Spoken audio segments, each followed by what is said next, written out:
තෙරුවන් සරණ ප්‍රාර්ථනා කරමින් උතුම් බක්පුන් පොහොය දවසේ සුජාත පුත්‍ර භූමියේ සිට ගෙනෙනු ලබන සදහම් කතිකාවත වැඩසටහන අද මෙලෙස ආරම්භ කරන්නටයි සූදානම් වෙන්නේ. පසුගිය පොහොය දිනේදීත් අප ඔබ මුණ ගැසුණා සදහම් කතිකාවත තුළින්. බොහෝ කරුණු කාරණා පිළිබඳව අපිට කතා කරන්නට හැකියාව ලැබුණා. අදත් බක්පුන් පොහොය මේ ගෙනෙන සදහම් කතිකාවත වෙනුවෙන් ගෞරවනීය ආරාධනෙන් වැඩම කළා වූ ගෞරවනීය අපගේ මහා සංඝරත්නය පිළිගන්නට සූදානම් වෙන්නේ. නම කියන්නට අවසර අතිපූජ්‍ය කිරුළපන ධම්මවිජය මගේ ගෞරවනීය ස්වාමීන් වහන්සේ ගෞරව නමස්කාර පූර්වකව පාදාභිවන්දනය පිළිගනු ලබනවා. ඒ වගේම අද දවසේදී මෙම ධර්ම කතිකාව වැඩසටහනට වැඩමවා වදාළ තමුත්තේගම නිග්‍රෝධ ගෞරවනීය ස්වාමීන් වහන්සේවත් ගෞරව නමස්කාර පූර්වකව පාදාභිවන්දනය නිතුව මෙම වැඩසටහන වෙනුවෙන් පිළිගනු ලබනවා. අද වැඩසටහන මම ආරම්භ කරන්න සූදානම් වෙන්නේ ටිකක් වෙනස් විදිහට. මට එහෙම ආරම්භ කරන්නට හේතුවක් තිබෙනවා.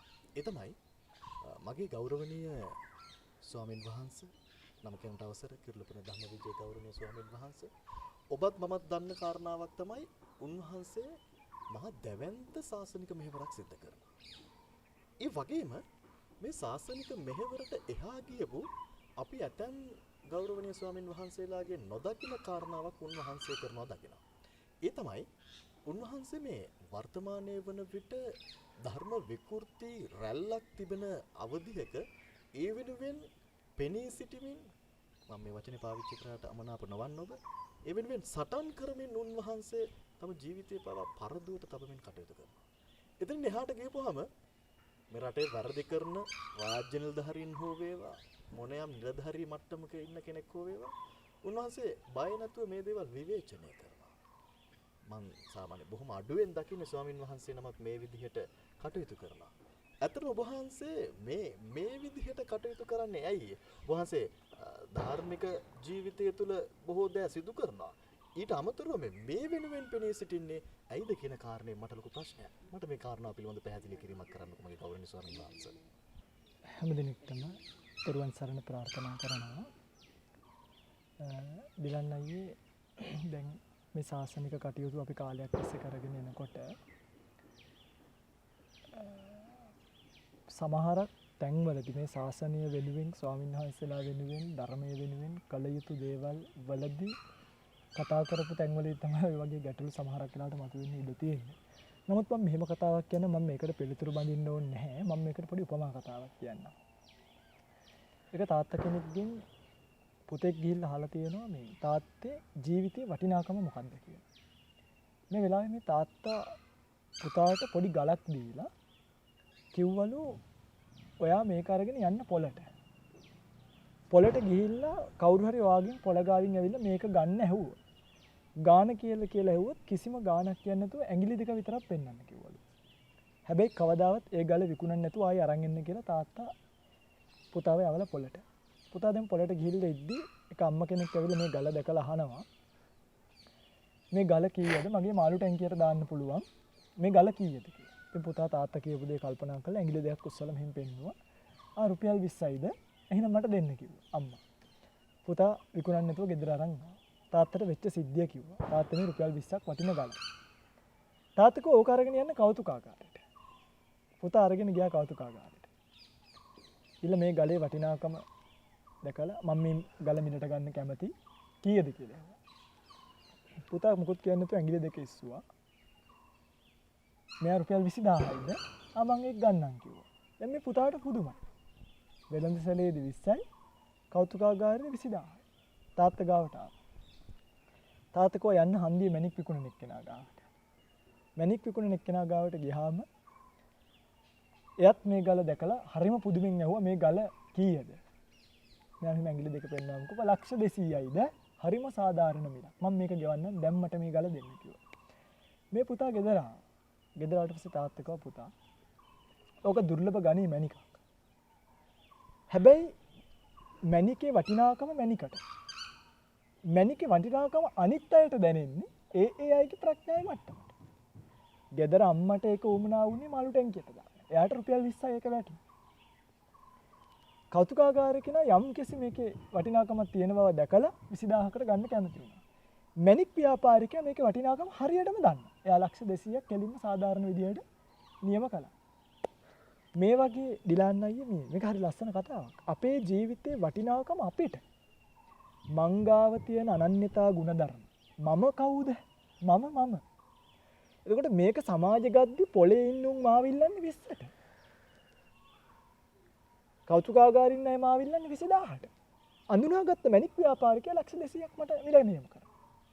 මං කියන්නේ බනට මිල නියම කරනවා නෙමෙයි.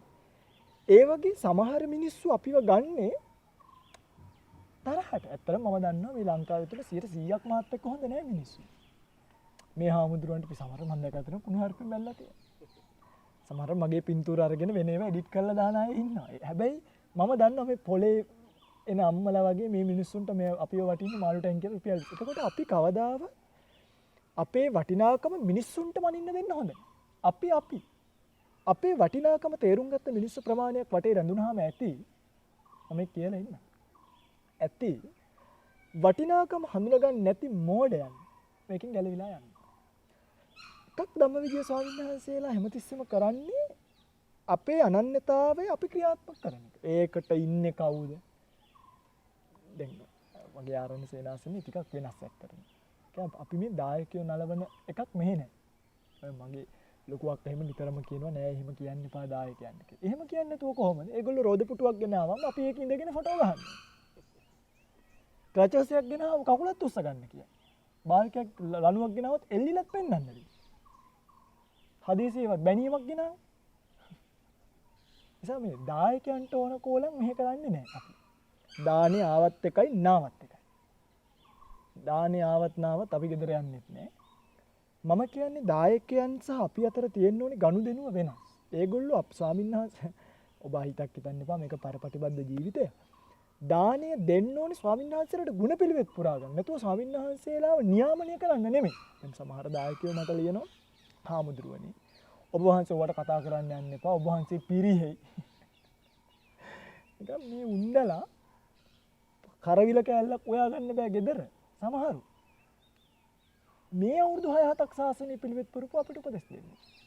ඒ නිසා මම මේ කියන්නේ දිලාන්න අයියා අර ඒගොල්ලන්ගේ රාමුව ඇතුලේ අපි ක්‍රියාත්මක වෙන්නේ නැහැ. මේක ටිකක් මේ තදින් කිව්වට මේ හරියම ඉතින් ස්මූත් කියන්නේ. අපි සාසනේ දන්නවා අපි රාමුව ඇතුලේ ක්‍රියාත්මක වෙනවා. අපි කතා කළ යුතු තැනදී කතා කරනවා. අයින් කළ යුත්තේ අයින් කරනවා. හැබැයි එහෙමයි කියලා කවදාවත් සාසනීය පරිහරණය කටයුතු කරලා නැහැ. ඉතින් ඔතනදී දායකයෝ ඒක ගන්න කොයි පැත්තද කියන එක ඒගොල්ලන්ට අර මැණිකේ වටිනාකම එක එක්කෙනා නිශ්චය කරා වගේ තියෙයි. නමුත් අපි අපේ වැලියු එක තේරුම් අරගෙන අපි අපේ වටිනාකම තේරුම් අරගෙන නිදහසේ ජීවත් වෙලා මැරලා යන එක තමයි කරන්නේ. ඒ නිසා තමයි ඩිලාන් අයව සමහරක් තැන්වලදී දකින්නේ බන කියන ගම ධාර්මික ජීවිතේ කරන්නේ. ඇතැම් මිත්‍යා මතවාද ප්‍රතිබාහනය කරලා සමාජ අවශ්‍යතාවයක් එනකොට දැන් උදාහරණයක් විදිහට අයියා හිතන්නකෝ මම යනවා මෙහි ඔෆිස් එකකට. එතකොට මේගොල්ලෝ ස්වාමීන් වහන්සේලාව 2:50ට දාලා කතා කරන්නේ. මම මේ thank you පිංසිත් දේවා කියලා ඉන්නේ නැහැ. මේසෙට තට්ටුවක් දාලා අපි අහනවා ඇයි ඔයගොල්ලෝ එහෙම කතා කරන්නේ? අපි ගිහිල්ලා අපිත් එක්ක අන්‍යාගමිකයෙක් සුදු රෙද්දක් දාලා ඉන්නුවොත් නැකිටින අපුටුවක් කරනවා. ඒ කියන්නේ මේ අන්‍යාගමිකයෙක් එක්ක එක පුටුවේ ඉඳගෙන සමාසනේ අර මොකද්ද උකට කියන්නේ එකට එක ගෙයි බෙදාගෙන කෑමක් අපිට නෑ සාසනේ. අපි මිත්‍යා දෘෂ්ටි ප්‍රතික්ෂේප කරනවා. එහෙම කරන ශාසනයක් නිසා අපි ඉතින් අදාළ තැන්වලදී ඒ කටයුතු සිද්ධ කරනවා. ඒක ඉතින් මිනිස්සු පිඟුතුනි ඔබ තේරුම් ගන්න පුළුවන් අය තේරුම් ගන්න. තේරුම් නොගන්න අය තේරුම් නොගත්ත කියලා ප්‍රශ්නකුත් නැහැ ඉතින්. දැන් මේ සමහර අපි දකින අවස්ථාවන් වලදී ගෞරවනීය ස්වාමීන් වහන්සේලාත් මේ තමන්ගේ ඉදිරි අනාගතය වෙනුවෙන් බොහොම පරිස්සමෙන් කටයුතු කරන වෙලාවල් තියෙනවා. විශේෂයෙන්ම ඇතැම් අවස්ථාවල විස්සා යන අවස්ථා පවා අපි දැකලා තියෙනවා මේ පෙනී සිටිය යුතු තැන්වල. මගේ ගෞරවනීය ස්වාමීන් වහන්සේ මේ දැන් ඔබ වහන්සේ මෙවැනි කටයුතු කළාට ඇතැම් අවස්ථාවල අපි දකිනවා මේ එවැනි අවස්ථාවන් වලට එහෙම නැත්නම් එවැනි සුවිශේෂීම අවස්ථාවන් වල මුහුණ දිය යුතු නායකත්වයේ ගත යුතු ගෞරවනීය ස්වාමීන් වහන්සේලා දේවල් මගහැර යන අවස්ථාවන් අපි දකිනවා. ඔබ වහන්සේට මෙවැනි නායකත්වයක් හෝ එහෙමත් නැත්නම් මෙවැනි අභියෝගයක් බාර ගන්නකොට හිතට පුංචිවත් බියක් දැනෙන්නේ නැද්ද? මොකද අනාගතයේදී මේ එක්ක රාජ්‍ය නිලධාරීන් හෝ වේවා එහෙම නැත්නම් මැති ඇමතිවරු හෝ වේවා යම්කිසි බාහිර පාර්ශවයක් හෝ වේවා අභියෝගයක් වෙලා මේ යන ගමනට බාධාවක් කරයි කියලා එහෙම හිතෙන්නේ නැද්ද ඔබ වහන්සේට? දැන් ඉතින් අපි ඕක නොදැන යනවා නෙමෙයිනේ. ඒකයි මේකේ රස. දැන් මම මේ සාකච්ඡාව කරන්නේ ටික වෙලාවකට කලින් මාව ඇවිල්ලා පොලිස් නිලධාරී දෙනෙක් හම්බුනා.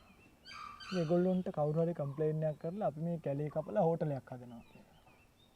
මම ඉතින් ඒ නිලධාරිගෙන් ඇහුවා මේක ඇතුලේ හෝටලයක් හදලා මිනිස්සුන්ට මාන පෙන්වන්නද අපි? මේක ඇතුලට ගියාම මාන තමයි පෙන්වන්න තියෙන මිනිස්සුන්ව සෆාරි එක්කන් ගිහින්. මම කිව්වා මේ හිම එකක් නැහැ. අපි කැලේ රකින්නවා මිසක් අපි කැලේ කපලා නැහැ සාසනය ඇතුලේ. ওই වගේ දැන් අපි හිතමුකෝ එදිනේ ඇත්ත මේකෙදි රිස්ක් එකක් තියෙනවා. නැතුව නෙමෙයි මරණ තරජන තියෙනවා. මට මරණ තරජන වලට පැමිණිලි තියෙනවා 7-8ක් පුල්මුඩිය පොලිසිය. එහෙන් බැලුවා. දැනුත් එනේවට දාන්න ගියොත් ඩාලිවරයක් නැති වෙනවා. ඊට පස්සේ අපි හිතමුකෝ මේ ඉන්න අපි ගාව ඉන්න ස්වාමීන් වහන්සේලා මුන්වහන්සේලා වුණත් මේ මෙතන ඉඳලා කවදා හරි දවසක අපි හිතමු මෙතනින් දැන් මෙතන ඉන්නවා නීග්‍රෝධ ස්වාමීන් වහන්සේ. ඒකට මම නීග්‍රෝධ ස්වාමීන් වහන්සේව මේ සාකච්ඡාවට වැඩම කරවා ගැනීම තුළ අපි හිතමුකෝ ඊළඟ ප්‍රෝග්‍රෑම් එකකට මම නීග්‍රෝධ ස්වාමීන් වහන්සේව ගෙනාවා කියලා මේක බලන් ඉන්නවා කවුරු හරි හාමුදුරුවෝ කෙනෙක්. උන්වහන්සේ අපිත් එක්ක තරහ වෙලා එළියට යනවා. මොකක් හරි ප්‍රශ්නයක් නිසා.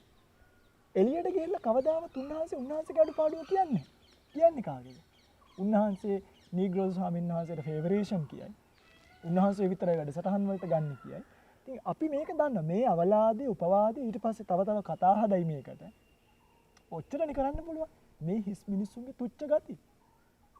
සයි තුච්ච ගති වලට කාපුව බීපුවට ගණන් හදන්නේ අපි.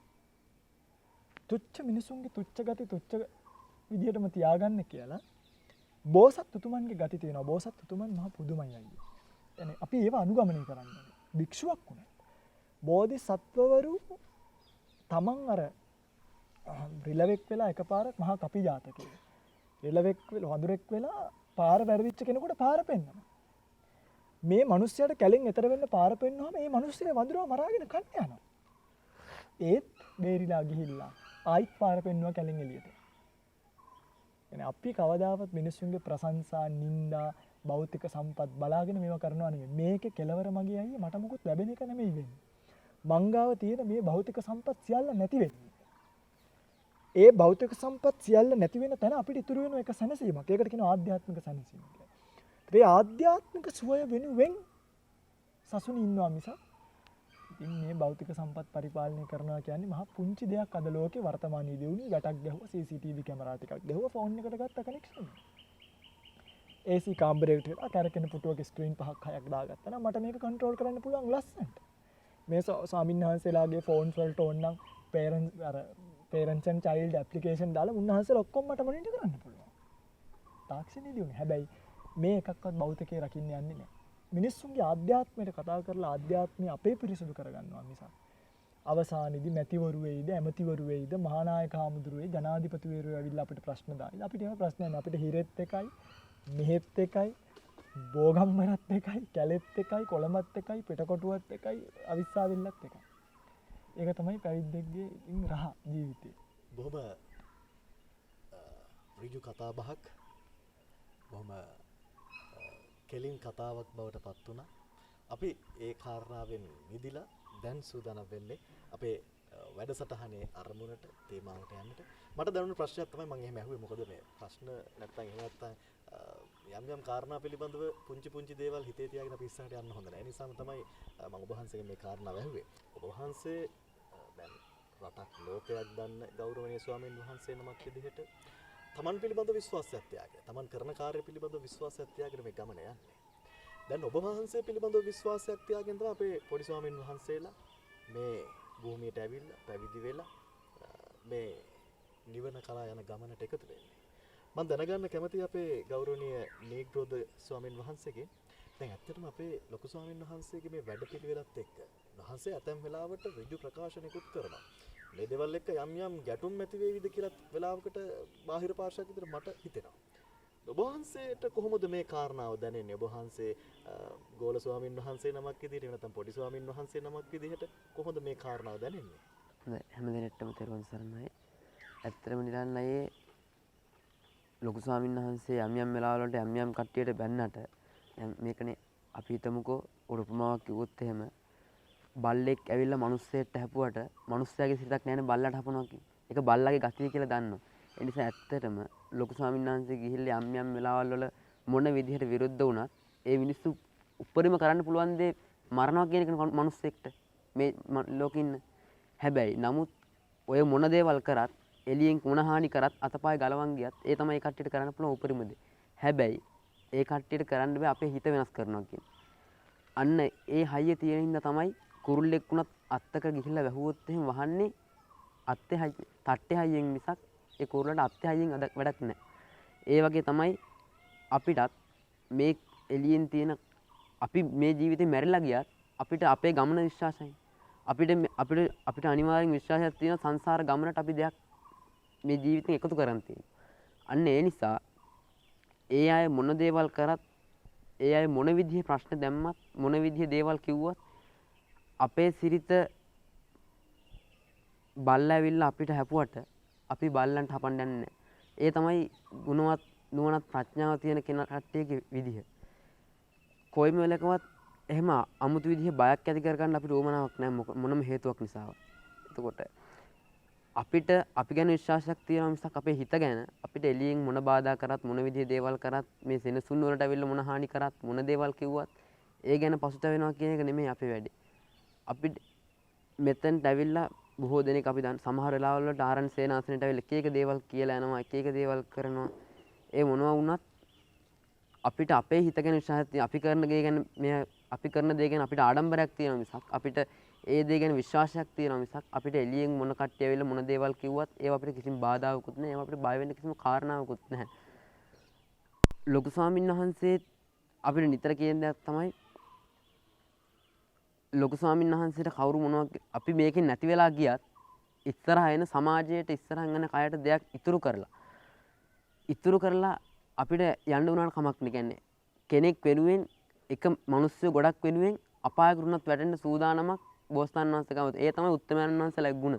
අන්න ඒ වගේම මොන ප්‍රශ්න ආවත් මොන දේවල් ආවත් අපි කරන දේ අපි දන්න නිසා අපිට ඒ ගැන කිසිම පසුතැවීමක්වත් අපිට ඒ ගැන කිසිම දෙයක්වත් නැති නිසා තමයි ඒ විදිහට මේ පුළුවන්කම ලැබිලා තියෙන්නේ. තමන්ගේ මේ සංඝ පරම්පරාව ඉදිරියට අරගෙන යනකොට මේ තරම් සවිමත් සිතක් නිර්මාණය කරගෙන නිවන කරා යන ගමනට තමන් වහන්සේ මේ පිරිසට නායකත්වයේ ලබා දෙමින් මේ යන ගමනේදී මේ බොහොම ශක්තිමත් ගමනක් කියන කාරණාව අපිට පැහැදිලියි. අද බක්පෝදා සදහම් කතිකාවත වැඩසටහනේ අපේ වැඩසටහනට දැන් අවතීර්ණ වෙන්න සූදානම් වෙන්නේ. මගේ ස්වාමීන් වහන්සේ මේ වැඩසටහන් මාලාව තුළ අපි කතා කරගෙන ආවා බොහෝ කරුණු කාරණා පිළිබඳව. විශේෂයෙන්ම මේ මම දැන් මෙහෙම අහන්න හිතනවා මට මේ දැන් අපි හැම තැනම කතා කරන කාරණාව තමයි පන්සලට ගියත් රූපවාහිනියක බැලුවත් හැම තැනම මේ නිවන ගැන කතා කරනවා. හැබැයි බොහෝ වෙලාවට අපි මේ නිවන ගැන කතා කරනකොට අපි දන්නා සමහරලාට මේ ස්වාමීන් වහන්සේලා ධර්මදේශනා ඇතුළත් කියන මේ දෙව්ලොව මිනිස් සැප මේ සියලු සැප විඳලා තමයි මේ අවසානට නිවන කරා යන්න අපිට වාසනාව ලැබෙන්න ඕනේ කියලා. එහෙම නැත්නම් මේ තව ආත්ම ගානක් අපිට යන්න වෙයි මේ භව ගමන. ගිහිලා තමයි නිවනට යන්න වෙන්නේ කියලා. ටිකක් නෙමෙයි බොහෝ දුරක් තියෙන දෙයක් විදිහට තමයි නිවන දකින්නේ. ඇත්තටම මේක දැන් වර්තමානයේ මාතෘකාවක් බවට පත් වෙලා තියෙනවා. බොහොම ඉහළින් මේ විකිරණ මාතෘකාවක් බවටත් පත් වෙලා තියෙනවා. අපි දකිනවා සමහරවිට සෝවාන් ඵලය මෙච්චර මුදලකට ලබා ගන්න පුළුවන් කියලා. මේක මේ කියන විදිහට මේ නිවන ඇත්තටම දුරයිද? නිවන අපිට ලං කරගන්න බැරිද? ඇත්තටම නිර්වාණය සහ බෞද්ධ සමාජය ගැන කතා කරද්දී අපිට තියෙන්නේ පුදුම අනුකම්පාවක් මේ සමාජය ගැන. හේතුව තමයි මේ සමාජයේ නිර්වාණය කියන පදයේ අර්ථයවත් දන්නේ නැහැ. මම කියන්නේ වගකීමෙන් දැන් ස්වාමීන් වහන්සේලා මට ඊතර දෙක ආරංචියක් ආවා එක නාලිකාවක ආමුදුරු 350ක ලිස්ට් එකක් දෙනවලු බණක් ආරාධනා කරා. කියලා ස්වාමීන් වහන්සේලා 350ක් මාධ්‍ය බණ කියන එක නාලිකාව. දැන් අනිත් නාලිකාව බැලුවාම අද්ද ශ්‍රද්ධා කියයි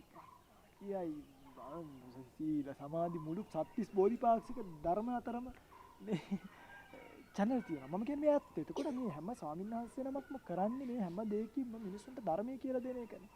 හැබැයි මිනිස්සුන්ට මේක හේතු වෙලා නැහැ. මිනිස්සු නිවන කියන එක ගැන දන්නේ නැහැ. පින්වතුනි නිවන් දකින්න පුළුවන්. ඇයි නිවන් දකින්න? නිවන් දකින්නවා කියන්නේ නැවත නැවත ඉපදී යන මේ සංසාර ගමනට කෙලවර තිත තියන. නැවත නූපදින ස්වභාවයකට හිතපත් කරගෙන. ඉතින් දැන් මේගොල්ලන්ට නිවන් දකින්න උණු උනාට ආපහු නූපදින්න උවමනා නැහැ. මම මේ පුංචි බාධාවක් කරන්න කිව්වද දැන් මේ අපි දකිනවා Facebook එකේ මුණු පොතේම මේ නිවන් සුව ලැබේවා කියලා සමහරු මේ මරණයට පස්සේ ලියලා තියෙනවා.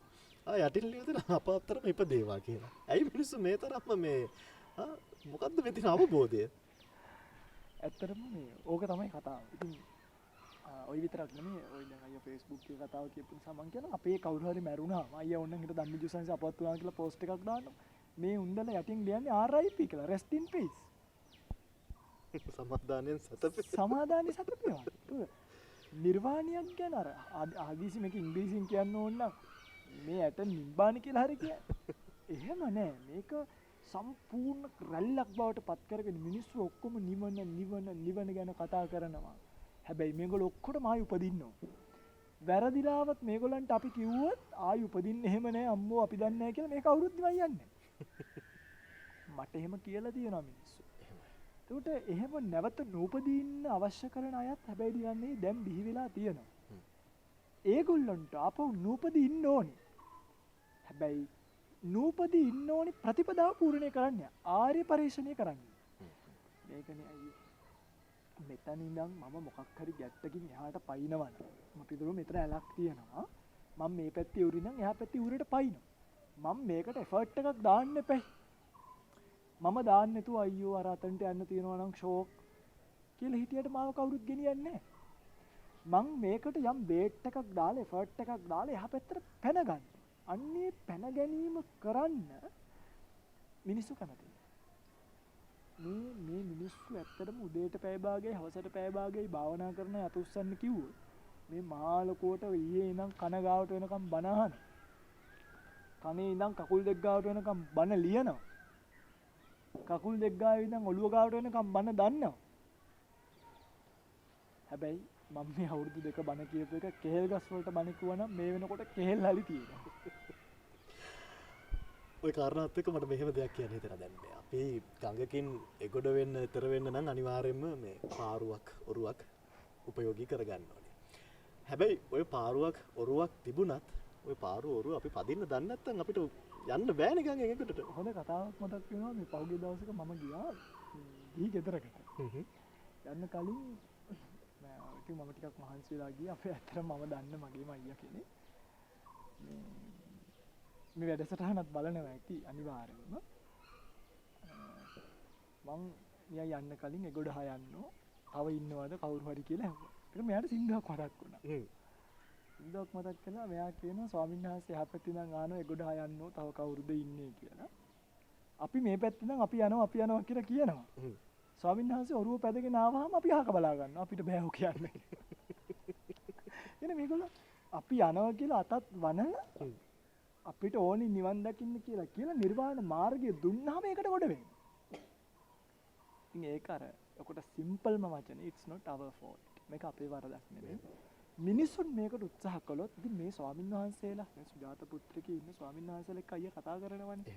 කතා කරලා බලන්නකො මේ සයන්ස්ලා නිවන ගැන කොච්චර කතා කරනවද? නිර්වාණයට ඉලක්ක වෙන උපයෝගී වෙන ධර්මතා අයියා දන්නවා හොඳටම.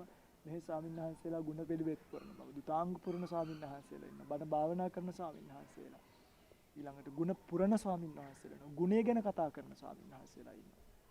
මේ ඔක්කොම නිර්වාණගාමී ප්‍රතිපදාව ඇතුලේ පූර්වභාග ප්‍රතිපදාව පුරණ උතුමෝ.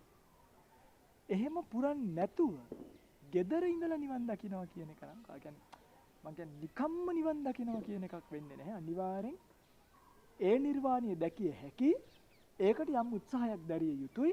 ඒ උත්සාහය ඔබ දැරියොත් ඔය කියන නිර්වාණය සාක්ෂාත් කරගන්න පුළුවන්. බොහොම පැහැදිලි පිළිතුරක්. මම අපේ නීග්‍රෝද ගෞරවනීය ස්වාමීන් වහන්සේගෙන් දැනගන්න කැමතියි මේ. ඇයි මිනිස්සු මේ නිවන කරා යන්න අසමත් වෙන්නේ? එහෙම නැත්නම් ඇයි මිනිස්සුන්ට බැරි මේ දේ කරන්න? ඔබ වහන්සේට හිතන විදිහ මොකක්ද මේකට හේතුව? ඇත්තටම නිකන් අය මිනිස්සුන්ට මේක කරගන්න බැරි මිනිස්සුන්ගෙම තියෙන යම් යම් අඩුපාඩු නිසා. මොකද අඩුම නිලන් අය දැන් අපි දන්නවා නිවන් දකින්න කියලා මිනිස්සු මහා ලොකුවට කිව්වට මිනිස්සු ඇත්තටම පන්සිල් පද පහවත් රකින්නේ ඔය බොහෝ දෙනෙක්. අඩුම. ගෙවල් වලට වෙලා ඔහේ නිකන් සිහිමුලා ඉඳලා මෙතනට ඇවිල්ලා අපිව දැක්කහම විතරක් ওই මිනිස්සුන්ට මේ ධර්මයේ මතක් වෙනවා නම් ඇත්තටම එහෙම මිනිස්සුන්ට මොන නිවනක්ද? අඩුම පන්සිල් පද පහවත් රැක් ගන්න බැරි නම් මේ ගිහියන්ට විතරක් නියම කරලා තියෙන එහෙම එකේ බොහෝ එහා තියෙන මිනිස්සු හිතන්නේවත් නැති තැනක තියෙන නිර්වාණය කියන එක ගැන මොන කතාවක්ද? අපි දන්නවා ඇත්තටම මේ නිවන් දකින්නයි කියලා මේ ශාසනයේ පැවිදි වෙච්ච අපිටත් බොහොම කොච්චර වෙහසක් දරනවද මේ නිර්වාණය අවබෝධ කරගන්න. ගස් ගල් මුලට වෙලා උදේ පාන්දර නැකටගෙන රැයවල ලියනකල් ගල් උඩ ගිනි මැල ගහගෙන මෙච්චර වෙහෙස මහන්සි වෙනවා. අපි දන්නවා මෙච්චර මේ නිවන් දකින්නම් කියලා පැවිදි වෙලත් අපිට මෙච්චර අමාරු නම් ඇත්තටම ඔය බැඳීම් ගොඩක වෙලිලා ගැට ගැහිලා අපි බුදු කියන්නේ වෙලාවක අන්තෝ ජටා බහි ජටා ජටා ජහිතා පදා ගැටවලුනුත් ගැට ගැහිලා ඉන්නේ මේ මිනිස්සු. එච්චර එහෙම ඉන්න මිනිස්සුන්ට මොන නිවනක්ද? හැබැයි ඇත්තටම මේ මිනිස්සුන්ට නිවන් දකින්න බැයිකමක් නැහැ. අසමත් නැහැ. මේ මිනිස්සුන්ට උත්සාහයක් නැතිකමයි තියෙන්නේ. මොකද මිනිස්සු උත්සාහ කරොත් මොකද ඇත්තටම බුද්ධත්වයට පත් උනේත් අපිට අල්ලපු රටේ ඉපදිච්ච මේ ලෝකෙම ජීවත් වෙච්ච තවත් එක් මිනිස්සෙක් නම් උතුම් මනුස්ස ධර්ම තියෙන මේ මනුස්ස ලෝකෙම ජීවත් වෙච්ච අපිට කොහොමද බැරි වෙන්න විදියක් නැහැ. මෙච්චර දැන් මේ කාලේ ප්‍රඥාවක් තිබිලා මිනිස්සුන්ට මේ දැන් අපි දන්නවා බොහෝ තරුණ පිරිස් මේ වෙද්දි ධර්මයට යොමු වෙලා තියෙනවා. ඉතින් මෙච්චර මේ ධර්මයට ලැබි කාලයක් වෙලත් මෙච්චර මේ ඔක්කොම ලැබිලත් බුද්ධෝත්පාද කාලේ මේ හැමදේම ලැබිලත් අපිට බැරිකමක් නැහැ මේක අවබෝධ කරගන්න. ඇත්තට මිනිස්සු මේක අසමත් වෙන්න හේතුව තමයි මිනිස්සුන් තියෙන යම් යම් දුර්වලතා. මිනිස්සු අද සමාජයේ මේ වෙද්දි පිරිහිලා තියෙන තරම කොච්චරක්ද කියලා කියනවනම් මිනිස්සුන්ට අම්මා තාත්තවත් සමහරවිට පේන්නේ නැහැ. මෙන්න මේ වගේ මේ සමාජයේ හරිම දුප්පත්. අපි හිතන් හිටියට දැන් මේ සමාජයේ සමහරු කියනවා දැන් තමයි හරිම බුද්ධිමත් මිනිස්සු බිහි වෙලා ඉන්නේ. දැන් තමයි තාක්ෂණයේ දියුණු මොන දේ දියුණුණත් මිනිස්සුන්ගේ හිත මට්ටම් වලින් දුප්පත් වීගෙන යන කාලයක් තමයි මේක. ඉස්සරට සමහර විට තාක්ෂණයෙන් දියුණු වීගෙන එන්න පුළුවන්. හැබැයි ටික ටික මිනිස්සුන්ගේ දැනුම් මට්ටම් නම් මිනිස්සුන්ගේ සිත් සතන් ටික ටිකම දුප්පත් වෙන හැටක් තමයි පේන්නේ. අන්න ඒ නිසා තමයි මිනිස්සුන්ට මේ වෙනකල් සසරේ යන්න වෙලා තියෙනවා නම් අන්න ඒක තමයි හේතුව. ඔබ වහන්සේ හරි අපූර්ව කාරණාවක් පිළිබඳව පැහැදිලි කරනවා. මිනිසුන්ගේ මේ තියෙන දුප්පත්කම කියලා කියන්නේ මුදල් වලින් නෙමෙයි. ඔබට මේ ගැන කිසි ඌමනාවක් නැතිකම. මම මේ හැමෝටම නෙමෙයි කියන්නේ. මගේ ස්වාමීන් වහන්සේ මේ දැන් මේ කාරණාවේදී දැන් මේ අපේ නීග්‍රෝධ ගෞරවනීය ස්වාමීන් වහන්සේ කිව්වා මේ අන්තෝ ජටා බහි ජටා නැත්නම් මේ මිනිස්සු ගැටවලට හිර වෙලා ඉන්නේ කියලා. මේ ගැට ලෙහන්න ක්‍රමයක් අපි හදන්නට ඕනේ. එහෙම නැත්නම් මේ කාරණාවේදී මේ මිනිස්සු නිවැරදි කරගත යුතු ආසන්නතම සම්දිස්ථාන විදියට මගේ ගෞරවනීය ලොකු ස්වාමීන් වහන්සේ මොනවද අපි තේරුම් ගන්න ඕනේ? මොනවද අපි නිවැරදි කරගන්න ඕනේ මගේ ස්වාමීන් වහන්සේ? ටිකක් අපිට ළඟම පැහැදිලි කරගන්න පුළුවන් දේවල්. ඒ කියන්නේ අපි දැන් මේ දේ කරොත් එහෙම අපිට නිවනට පළවෙනි පියවර තියන්න පුළුවන් කියලා. අංක 1. නිවැරදි කල්යාණ මිත්‍රයෙක්ව විශ්වාසයෙන් ඇසුරු කරන්න. ඒක තමයි ආසන්නම පළවෙනි හේතුව. ළඟම වෙනස් කරගත යුතු සම්දිස්ථානය තමයි ඒක.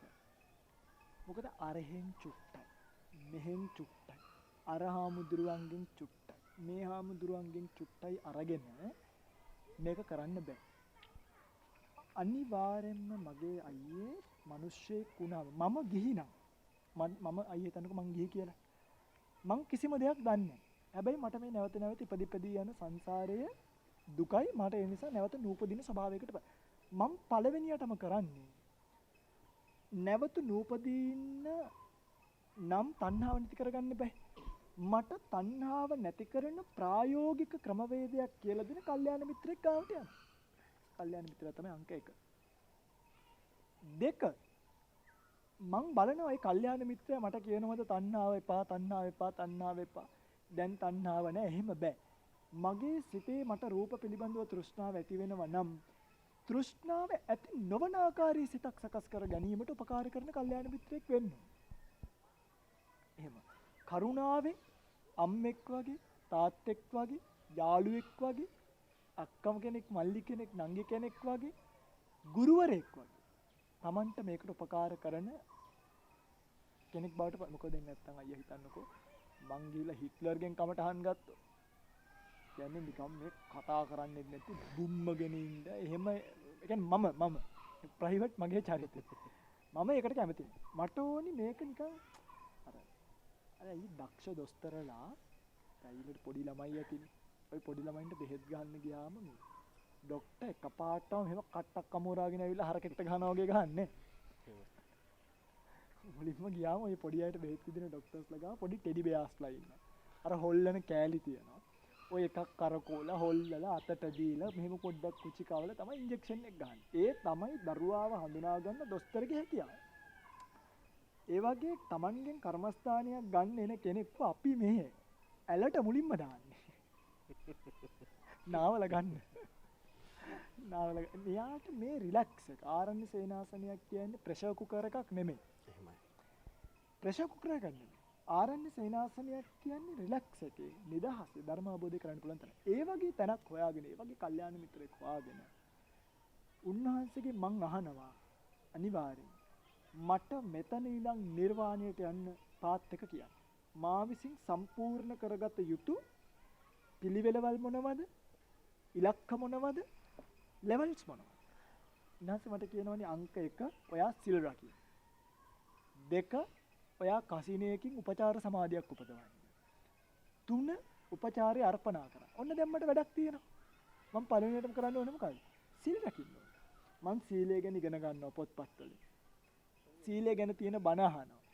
අහලා මම සීල් රකින්නවා. ඊළඟට උන්වහන්සේ මට කිව්වා කසිනයක් වඩන්න කියලා. මම කසිනයක් හදාගන්නවා. මම කියන්නේ මෙහෙමයි නිවන් දකින්නේ.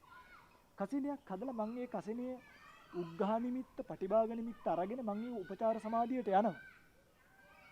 ඒ උපචාර සමාධිය අර්පණා බවට පත් කරගන්න මම උත්සාහ කරනවා. වුණොත් වේවා නැති වුණොත් මං ගිහලා කියන මට මේක උපචාර වෙන්නේ නැහැ. අර්පණා වෙන්නේ නැහැ. දැන් කියන්නේ මගේ ස්වාමීන් වහන්සේ මං කොහමද? එතකොට උන්වහන්සේ කියලා දෙනවා දැන් ඔක විදර්ශනා කරන්න. ඒ පාරේ යන එක තමයි. කල්යාණ මිත්‍රෙක් හොයාගත්තා. පාර අහගත්තා. ඒ පාරේ ගියා. මේක තමයි ආසන්නම සහ ඇත්තම කියනවනම් අවසානම නිර්වාණයට යන කෙනෙක් ළඟ. ඉතින් සම්දිස්ථානේ නමුත් ඇත්තටම කතාව දැන් අයියට තේරෙනවා ඇති. දැන් අයියා මාගෙත් එක්ක කොච්චර කල් ඇසුරු කරනවද මම නිකන් අහන. අයියලා හිතන්නේ අයියලාට පැය භාගයක් පැයක් භාවනා කරන්න ඕනි කියලා හිතෙනවවද්ද කියලා. ඒ කියන්නේ නිකන් හිතෙනවා ඇති. හැබැයි ඒකට යොදව ගන්න කාලය ඒ වගේ මිනිස්සුන්ට මේකේ අවශ්‍යතාවය. මිනිස්සු මේක කරන්නේ. මිනිස්සු පඳුර වටේ තලතලි. එහෙම මගේ ලොකු ස්වාමීන් වහන්සේ මේ දැන් මේ කාරණාවත් එක්ක මිනිස්සු මේ අපිට පේනවා මේ මිනිස්සු පිරිහීමකට ලක් වෙලාද කියලා. මිනිස්සු මේ මොන රැල්ලකද දුවන්නේ? මිනිස්සු මේ තරංගයක් නේද දුවන්නේ කියලා අපිට වෙලාවකට පේනවා. මේ කාරණාවලට මේ රටවග කියන්න ඕනේද? එහෙම නැත්නම් මේ කාරණාවලට මාධ්‍යවග කියන්නට ඕනේද? මේ කාරණාවන් වලට මේ රටේන වැඩිහිටියෝ වග කියන්නට ඕනේද? කියලා කාරණා පිළිබඳව අපිට ප්‍රශ්නාර්ථයක් තියෙන පුළුවන්. මම මේ ප්‍රශ්නාර්ථයට පිළිතුරක් බලාපොරොත්තු වෙන්නේ අපේ නීතිෝද ගෞරවනීය ස්වාමින් වහන්සේගෙන්. ඔබ වහන්සේ හිතන විදිහට මේක මේ රටේ වැරද්දක්ද? එහෙම නැත්නම් මේ රටේ පාලන තන්ත්‍රයේ වැරද්දක්ද? එහෙමත් නැත්නම් මේ මාධ්‍යයේ වැරද්දක්ද? මොකක්ද මෙතන කාටද වැරදිලා තියෙන්නේ? ඇත්තටම ඉල්ලන්නේ මේ වැරද්ද වෙලා තියෙන්නේ මේ සමාජින් ඉන්න හැම දෙයකම. දැන් අපි බැලුවොත් එහෙම ගමක මොකක් හරි ආරණ්‍ය සේනාසනයක් හරි මිනිස්සුන්ට වැඳ පුදා ගන්න තැනක් හරි හදන්න හදුවොත් සමහර විට මුලින් විරුද්ධ වෙන්නේ ගමේ පන්සලේ ඉන්න හාමුදුරුවෝ. සමහර විට දරුවා පැවිදි වෙන්න ගියොත් එහෙම ආරණ්‍ය සේනාසනෙන් මුලින්ම වෙලා ඇදගෙන යන්න හදන්නේ අම්මයි තාත්තයි. මෙන්න මේ තැනට මේ සමාජයේ වැටලා තියෙන හින්දා තමයි අද සමාජයේ මේ විදිහට මේ වෙලා තියෙන්නේ. අපි ගත්තොත් එහෙම කවුරු හරි දරුවෙක්ට සසර දුක දැනිලා අම්මා තාත්තත් කියන ওই දරුවටම සසර දුකයි අම්මා තාත්තත් නිතර දෙවේලෙන් පන්සලේ ඉන්නේ. හැබැයි තමන්ගේ දරුවා පැවිදි වෙන්න අහපු දාට අම්මා කියනවා නෑ ඔබ තව ටික දවසක් ඉඳලා ඵලයන්. ඔබ ගියොත් අපිට කවුද සලකන්නේ? කියන්නේ මේ සමාජය තම තමන්ට ආත්මාර්ථකාමීව තම තමන්ට ඕන විදිහට හරව ගන්නවා මිසක් අම්මෙත් තාත්තෙක් විදිහට ඒ අය බලන්නේ දරුවන්ගේ දිහා නෙමෙයි සමහර විට. මෙතන වෙලා තියෙන්නේ මේ මුළු සමාජයේ වෙන රටාවක. අපි හිතමු දැන් අපිට මේ රේස් එකේ මේ ගමනේ මේ තරංගේ අපිට දුවන්න තියෙන වෙන දිහාවක. දිනුම් කනුව තියෙන වෙන දිහාවක. හැබැයි අපේ ඉන්න මිනිස්සු දුවන්නේ දිනුම් කනුව දැක දිනුම් කනුව වටේ දුවදුයි. දිනුම් කනුව ගාවට යන. මේ සමාජයේම මේ මුළු සමාජයේම මස් කණ්ඩ තියෙද්දි මස් කට්ටට රැවටෙච්ච බල්ලෝ වගේ මස් කටු හපන්න යන. වෙන්නේ මේ සමාජය මුලා වෙලා මේ සමාජය තවත් කාමයෝ එක්ක වෙලිලා ගැලිලා කාමයක් අයියට කියන්නේ දැන් ඔය එක දවසක් මට මතකයි ලොකු ස්වාමීන් වහන්සේ ධර්ම දේශනාවක් අහද්දී මට ඇහිච්ච කාරණාවක් ඔය වඳුරුන්ව අල්ලන්න දානවා ගස් වලට වඳුරු මැලියම කියලා જાතිය. මේ වඳුරු මැලියම දාපුවාන් පස්සේ මේ වඳුරා ගිහිල්ලා මේ ගහේ ගාලා තියෙන එක අල්ලපුවාම එක අතක් තියෙනවා. එක අතක් තියපුවා එයාට ගලවගෙන අනිත් අතක් තියෙනවා මේ වඳුරා. ඒක ගලව ගන්න කකුල් දෙකක් තියලා බලනවා. ඔළුවක් තියලා බලනවා. ඇඟම තියලා බලනවා. මුළු ඇඟම මේ ගහට ඇලෙනවා. මෙන්න මේ වගේ මේ සමාජයේ ඉන්න මිනිස්සුත් කාමියොත් එක්ක පැටලිලා කාමියොත් එක්ක වෙලිලා ගැලිලා වෙනම ගමන. අද ගත්තොත් පුංචි දරුවගේ ඉඳලා තමන්ගේ අම්මගෙන් තාත්තගෙන් කියපු ආభాෂය වැඩිහිටියෙක්ට කතා කරත් ඔබ බම් බොලන් කියලා මේ විදිහට තමයි කතා කරන්නේ. මේ මුළු සමාජ රටාවම මේක වෙනස් කරනවා කියන එක මම හිතන්නේ ලේසියෙන් පහසුවෙන් කරන්න පුළුවන් කියලා. මේ මුළු සමාජයේම යන රටාව මේ මුළු සමාජයේම දරුවන්ට ලැබෙන ආభాෂය අද ගත්තොත් මේ අවුරුදුයි කියලා මිනිස්සු මේ ළඟදී පෙරේත තිබ්බ තමන්ගේ දරුවෝ ගෙදර ඉන්නවා. දරුවෝ ඉස්සරහා ඇවිල්ලා තමන්ට තාත්තලා යාළුවොත් එකතු වෙලා මත්පැන් පානය කරනවා. එතනට ආපුවාන් පස්සේ දරුවත් කල්පනා කරනවා මේක තමයි අවුරුද්දට කරන්න ඕනේ දේ අපි. අවුරුද්ද කියන්නේ මේකට. ඉස්සර අවුරුද්දට ওই පුණ්‍ය කාලය අරකයි මේකයි කියලා පන්සල් යන්න පටන් ගත්තට දැන් ළමයින්ට ඒව නෙමෙයි. දැන් අවුරුදු කියන්නේ ළමයින්ට කොහේ හරි ගිහිල්ලා බూరు ගහන තැනක එක්ක කොහේ හරි ගිහිල්ලා මත්පැන් බොනවා එක්ක මේ පුංචි දරුවෝ අපි දකිනවා සමහර වෙලාවලට මේ ගම්වල සමහර දරුවෝ ඉන්නවා හරිම පොඩි ඒ වුණාට සමහර විට මත්පැන් පානය කරලා සමහර මත්ද්‍රව්‍ය මොනවා හරි දෙයක් පාවිච්චි කරලා මෙන්න මේ තැනට එන්න වැඩිහිටියන්ගෙන් දරුවන්ට ලැබෙන ආభాෂය අපි හිතමුකෝ මුල වැරදිච්ච නිසා තමයි මේ ඔක්කොම කියනවනේ මේ කොන්ක්‍රීට් එකක් දැම්මොත් ඒක මුල් කාලේ හදන්න පුළුවන් ඕනේ විදිහකට අපිට ඕනේ හැඩයකට හදුවා. හැබැයි ටිකක් වේරුණාට පස්සේ ඒක හදන්න බෑ කාටවත්. මේ වගේ තමයි දැන් මේ සමාජෙත් මුලින් හිටපු ඒ දරුවන්ගේ අම්මලා තාත්තලා ඒ දරුවන්ගේ මුත්තලා මේ හැමෝගෙම ටික වෙනස් වෙවි ඇවිල්ලා අද තාත්තන්ගේ දරුවා එක මත්පැන් බෝතලයක් නම් පාවිච්චි කරන්නේ දරුවන්ගේ දරුවෝ පාවිච්චි කරන ඒ වගේ දෙගුණයක්. මෙහෙම ගිහිල්ලා තව ටික කාලයක් යද්දි මේ තාම සමාජෙත් තාම ටිකක් හරි හොඳයි කිව්වා. තව ටික කාලයක් යද්දි ටික යන්නේ බුදුහාමුදුරුවෝ කියපු අර වයස අවුරුදු 10ට බහැලා කොසල් රජතුමා දකින්නේ සීන දාසය. මෙන්න මේ තැනට තමයි මේ ටික යන්නේ. මේ ටික සමාජයේ ටික යන්නේ. මේ තැනට නරක කරගන්නේ මේ සමාජය යන සමාජ රටාව මේ සමාජයේ ඉන්න මිනිස්සු සමාජයේ ඉන්න වැඩිහිටියෝ දේශපාලඥයෝ රූපවාහිනියක් අද රූපවාහිනියක් දැම්මත් වැඩිපුරම විකුණන්නේ කාමයේ. කාමයේ මිනිස්සුන්ට කාමයේ රහ දීලා තමයි මේ මිනිස්සු සල්ලි හම්බ කරගන්නේ.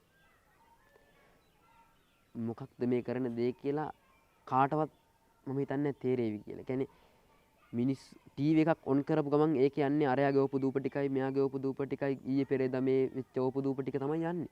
මොකක් හරි ටෙලිනාට්‍යයක් පෙන්නලා ඒකේ තියෙන කාමයේ රහ මිනිස්සුන්ට දන්නලා මිනිස්සුන් අසරණ කරලා මේ තියෙන සමාජ පිළිවෙල තමයි කන්දක් උඩ කවුරු ඉනිමගක් නගින්න ඇද්දි ඉනිමගක් දිගේ කවුරු හරි ඉනිමගේ ඉන්න මිනිහා පල්ලෙහාට දාලා නගින පිළිවෙල. හැබැයි එහෙම නෙමෙයි ඉනිමගේ ඉන්න මිනිස්සයාට කරට අත දීලා ඒ මිනිස්සුත් එක්කම උඩ යන්න පුළුවන් නම් තමයි හරි කරන්නේ. මේ සමාජයේ තියෙන රටාවයි ප්‍රශ්නේ තියෙන්නේ. සමාජය තුළ මේ රටාව ඒ වගේම සමාජයේ විශේෂ වැඩිහිටියන්ගේ හැසිරීම එතනින් එහාට ගිහපුවම මාධ්‍යයේ හැසිරීම කියන කාරණා වහන්සේ කියන විදිහට බරපතල විදිහට ගැටලුවක් බවට පත් වෙලා දෙනවා. මම මේ පෞද්ගලික කාලේ දැක්ක කාරණා මේ Facebook එකේ අපි දැක්කම පාසල් දරුවන් පිරිසක් විශේෂයෙන්ම මේ කාන්තා දරුවන් පිරිසක් බොහොම ලොකු මේ ආරවුලක පටලැවිල්ලක ගහ ගන්නවා අතින් පයින් ගහ ගන්නවා මේ පාසල් දරුවන් කාන්තා පාසල් දරුවන් බස් රථයක් ඇතුළෙත් ගහ ගන්නවා මේ නිවාඩු දෙන දවසක එවැනි කාරණා අපි රූපවාහිනිය තුලින් දකිනවා ඒත් මේ මහා ලොකු වයසක දරුවෝ නෙමෙයි ඒ අය මෙච්චර දුරකට සමාජයේ ගියේ කොහොමද කියලාත් අපිට ප්‍රශ්නයක් තියෙනවා ඒ වගේම මට මේ ඔබ වහන්සේගේ දේශනා විලාසය සහ මේ වාක්‍ය මාලාව තුළ මට දැනෙන හරි අපූර්ව කාරණා තියෙනවා. ඔබ වහන්සේත් මේ මහා ලොකු වයසක ස්වාමින් වහන්සේ නමක් නෙමෙයි. පැවිදි ජීවිතේ මම හිතන්නේ බොහොම කෙටි කාලයක්. ඔබ වහන්සේ කොහොමද මේ තරම් පළල් අරමුණක් ඇතුව මේ පුළුල් දැනුම පරාසයක ඉඳලා කතා බහ කරන්නේ ඔබ වහන්සේ දේශනා කරන්නේ? ඇත්තටම ඩිලාන්නයි දැන් මම කලින් කිව්වනේ මේ ඉන්න ළමයින්ට මේ පොඩි ළමයින් ඉඳලා මේ පොඩි ළමයින්ට ලොකු මිනිස්සුන්ගෙන් ලැබෙන ආభాෂය අපි අහලා තියෙනවා අර එක කතාවක් ගිරව් දෙන්නෙක්ගේ හොරු මුලට වැටිච්ච ගිරවයි තාපසයා ගාවට වැටිච්ච ගිරවයිට වෙච්ච දේ මෙන්න මේ වගේ මිනිස්සු දැන් ඉන්න ළමයි මම කියවනේ තාත්තා එක අරක්කු බෝතලයක් බොනවා නම් එක මත්පැන් බෝතලයක් පාවිච්චි කරනවා නම් දරුවා පාවිච්චි කරනවා බෝතල් දෙකක් ඒ වගේම තමයි මේ සමාජින් දරුවන්ට හරි දේ වැටුණොත්. සමාජින්න දරුවන්ට හරි දේ වැටුණොත් අපි හිතමු තාත්තා දවසට පන්සලට දෙපාරක් යනවා නම් දරුවෝ පන්සලට 4 පාරක් යනවා. ඒ තැනට මේ සමාජය ගන්න පුළුවන්. මේ සමාජ රටාව හරියට හැදුවොත් අපිට ලොකු තැනකට මේ සමාජය ගෙනියන්න පුළුවන්. මෙච්ච දේවල් ගොඩක් මම හිතන්නේ මේ වගේ දෙයක් අපිට දැනෙන්නේ, මේ වගේ දෙයක් අපිට තේරෙන්නේ වයස මට්ටමින් අපි හැමෝම පොඩි වෙන්න පුළුවන් සමහර විට. දිලන්නට වඩා මම වයසින් ගොඩක් පොඩි වෙන්න පුළුවන්. හැබැයි මේ ගිහි මිනිස්සුන් වඩා වයසින් ගොඩක් පොඩි වෙන්න පුළුවන්. හැබැයි අද මගේ අම්මයි තාත්තයි පන්සලට ආවත් අම්මයි තාත්තයිත් මගෙන් දේවල් අහගන්න. වයසින් පොඩි වුණාට ඒක දැනුම් පරාසෙන්ම ඉන්න බෑ. එහෙනම් අවුරුදු 7කින් රහත් වෙච්ච උතුමයන් වහන්සේලාත් හිටියනේ. ඒ වගේම තමයි අර මං කලින් කිව්ව විදිහට වටේ පිටේ ඉන්න අසුරු කරන මේ හැම දෙයක්ම එකතු වෙලා කල්යාණ මිත්‍ර සේවනයේ පුංචි කාලේ නම් ලැබෙනවා කියන්නේ ඒ කෙනාට ලැබෙන දෙයට වඩා දසදහස් ගුණයක් බලවත් වෙලා ඉන්න පුළුවන්කමක් සමහර විට තියෙන්න පුළුවන්. මෙන්න මේ හැම දෙයක්ම එකතු වෙලා තමයි මේ හැම දෙයක්ම ගැලපෙන්නේ. ඇසුරු කරන පිරිස තුළ තමන්ගේ ජීවිතේ පෝෂණය වෙනවාද ජීවිතය විනාශ වෙනවාද කියන කාරණාව මම හිතන්නේ අපිට පසක් කර දී තිබෙනවා ඔබ වහන්සේ.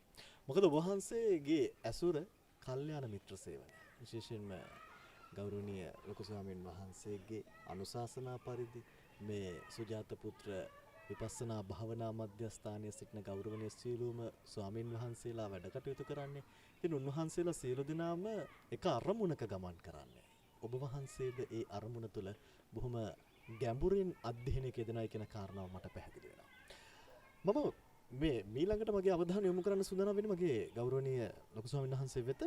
මගේ ස්වාමීන් වහන්සේ මේ කියන විකෘතියට මේ අපි මේ සමාජයේ දකින්න මේ විකෘතියට එක හේතුවක්ද කියලා මට හිතෙනවා. මේ සමහර ලාවට මේ අපි වර්තමානයේ දකින ධර්ම විකෘතිය බොහොම ඉහළින් මේ වන විට අපිට දකින්න පුළුවන්කම ලැබෙනවා. ඒ වෙනුවෙන් පිරිස් එකතු වෙනවා. ඒ කාරණා පිළිබඳව යම් පැහැදීමකින් යම් පිරිසක් ඒ පසුපස යනවා. ඇත්තට මේ ධර්ම විකෘතිය තුළ බලපෑමක් තියනවාද මේ සමාජ විකෘතියට? මෙහෙමයි. ප්‍රඥාවන්තයාට පින තියෙනවා නම් දිලාන් අයියේ අර අපි කියන්නේ වැටුණත් බම්පෙලා උඩට එනවා මිසක් මැරෙන්නේ නැහැ කියලා සමහරුන්ට. ඒ වගේ ප්‍රඥාවන්තයෝ සසරේ කල්යාණ මිත්‍ර සේවනයේ ලබන්න පින් කරපු අය ඉන්නවනේ. දැන් නීග්‍රෝධ ස්වාමීන් වහන්සේ මේකට හොඳ උපමාවක්. මේ නීග්‍රෝධ ස්වාමීන් වහන්සේගේ මේ කතාව අහන් හිටියේ මට. ඇත්තට මම කල්පනා කරන්නේ දවසට අවුරුදු 15ක් නැත්නම් 16ක් ඇති. ඒතර අයියා කියපු රණ්ඩුවත් මම දැක්කා. මට යන්තම් විනාඩියක් වගේ බලන්න පුළුවන් වුණා. ඒ වගේ අඥාන සමාජයක මේ වගේ කල්පනා කරනවා කියන එක ඇත්තට මටත් දිලන්න ඔය ප්‍රශ්නේ අහද්දි මට හිතුණා උන්වහන්සේගේ පුංචි වයස ඇතුළේ උන්වහන්සේ හිතන සහ ටච් වෙන පරාසය ඒක මාර ප්‍රකවරයි. එතකොට ධර්ම විකෘතිය මේකට බලපෑම කරනවා තමයි. හැබැයි මෙහෙම එකක් තියෙනවා. මේ ලෝකේ ප්‍රඥාවන්තයෝ අඩුයි. දුෂ්ප්‍රඥයෝ වැඩි. ඒ මීහරක් ටිකට යන්න තැනක් තියෙන්නත් එපයි. කෙටියෙන්ම කියන නැත්තම් දැන් මුළු මීහරක් සංගතියම සුජාත පුත්‍රකට ආව. මේක මඩ වෙනවනේ. මේකට මේ 30ක් 40ක් ඇති මට. මීහරක් ටිකට යන්න තමයි සදහම් ආශ්‍රම. ඔය අර තියෙන සිරි ධම්ම ළඟ තිත්තගල්ලි මේ මීහරක්ට යන්න හදපු මඩු. ඒගොල්ලොත් ඉන්න ඕන. නැත්තම් ඒ මීහරක් ටිකවත් පෝෂණය කරන්න වෙන්නේ අපිට. මගේ මේ භාෂාව බුදුරජාණන් වහන්සේ මීහරකා මහීෂයා එහෙම කොහොම ලස්සනයිනේ. කඳ වැඩුණට මොලේ වැඩෙන්නේ. ඒ වගේ සරියුත් මහරහතන් වහන්සේගේ ගුරුවරයාට සරියුත් මහරහතන් වහන්සේ බුදුහාමුදුරුවන්ව දැකලා ගිහිල්ලා කියනවා ස්වාමීනි ගෞතම නමින් බුදු කෙනෙක් පාලලා අපි යන්. පිළිතුරු දෙනවා කෝලිතුපතිස්ස එතකොට මේ දෙන්න. මේ ගෞතම බුදුහාමුදුරුවෝ ගාවට ප්‍රඥාවන්තයෝ යයි. මෝඩියෝ ටිකට මං ගාවට එන්න දෙන්න. මෝඩියෝ මේ ලෝකෙ වැඩි. එතකොට මටත් පැවැත්මක් තියෙනවා. ඇත්තටම මගේ අයියේ මේක පඤ්ඤාවන්තස්ස අයන් ධම්මෝ නායන් ධම්මෝ දුප්පඤ්ඤස්ස. එතකොට අපිට මේක ධර්ම විකෘතිය බලපෑම කරනවා තමයි එක්තරා විදියකට අපි නිහඬව හිටියෝ. අයියට මං කියන්නේ මොකද දෙයියෝ පය ගහන්නේ නැති භූමියේ යක්කු පිණුම් ගහනවා. ඒ වගේම යම් කිසි තැනක දෙවිවරු වැඩ ඉන්නවා නම් අමනුෂ්‍යෝ ලං වෙන්නේ නැහැ. ඒ වගේ සත්පුරුෂ ස්වාමීන් වහන්සේලා ලෝකෙ ඉන්නවා.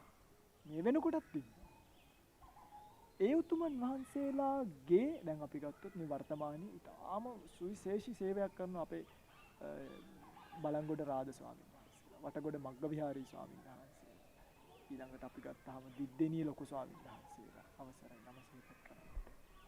දිගන සුගතවංශ ස්වාමීන් වහන්සේලා වැනි පූජනීය සල්පොළ ගෞතම ස්වාමීන් වහන්සේලා මේ ස්වාමීන් වහන්සේලාගේ අතින් සාසන කෘත්‍ය හරියට වෙනවනේ. හැබැයි අර විකෘතිකයෝ 1000ක් මැද්දට හම්දුරු 5ක් මදි. අඩුම අපිවත් අපිට පුළුවන් තරමින් අපේ මිනිස්සු දැනුවත් කරනවා කියන එක කළ යුතුයි. ඒ සත්පුරුෂ ස්වාමීන් වහන්සේලාත් විශේෂයෙන්ම මට ඊයේ පෙරේදා මෑතකදී හම්බුණා මගේ පූජනීය කල්යාණ මිත්‍රයන් කෝරළයාගම ස්වාමීන් වහන්සේ සරණතිස් ස්වාමීන් වහන්සේ. ඒසෝ දකින්න මට හැම තැනකදීම කියන්නේ මගේ ස්වාමීන් වහන්සේ. බොහොම පිං ඔබ වහන්සේට බොහොම පිං කියන හැම නිතරම. උන්වහන්සේගේ ආශිර්වාද උන්වහන්සේලාත් මම පහුගිය දවසක දැක්ක මේ ධර්ම විකෘතික භාවයන් වලට නිවැරදි පිළිතුරු ලබා දෙනවා. ඒ වගේ උතුමන් වහන්සේලා වැඩින්තා වැඩි වෙනතා ওই ධර්ම විකෘතිකයන්ට මේ ලෝකෙ ඉඩ නැහැ. ඒ නිසා ධර්ම විකෘති මේවට ප්‍රබලවම බලපාන්නේ නැහැ. ඇත්තටම බලපාන්නේ සත්පුරුෂයන්ගේ නිහඬ බව. සත්පුරුෂයෝ ශබ්ද කරා නම් ඔය අනිත් කාටවත් නගින්න බැහැ. නිසා මේකට හේතුව ධර්ම විකෘතිකයෝ නෙමෙයි. ධර්ම ප්‍රකෘතිකයෝ බණ කියන්නේ නැතිකම. ඒක තමයි මේකට හේතුව. මම මෙහෙම කෙටි ප්‍රශ්නයක් කෙටි පිළිතුරක් බලාපොරොත්තු වෙන්නේ. ඔය කියපු එහෙම නැත්නම් ඔබ වහන්සේ කියපු ඒ පිරිස දැන් නැවත ඔබ වහන්සේලාගේ ධර්ම දේශනා අහන්න එහෙම නැත්නම් මේ හරි මග යන්න ධර්ම විකෘතියෙන් මිදිලා ගමනක් යන්න ආවොත් උන්ට මග පෙන්වන්න පුළුවන්ද? මෙහෙමයි මගේ. අපි දැන් ඇත්තටම මේ මම මීහරක් කියලා කිව්වේ තරහකින් නෙමෙයි. මේ දැනෙන්නේ.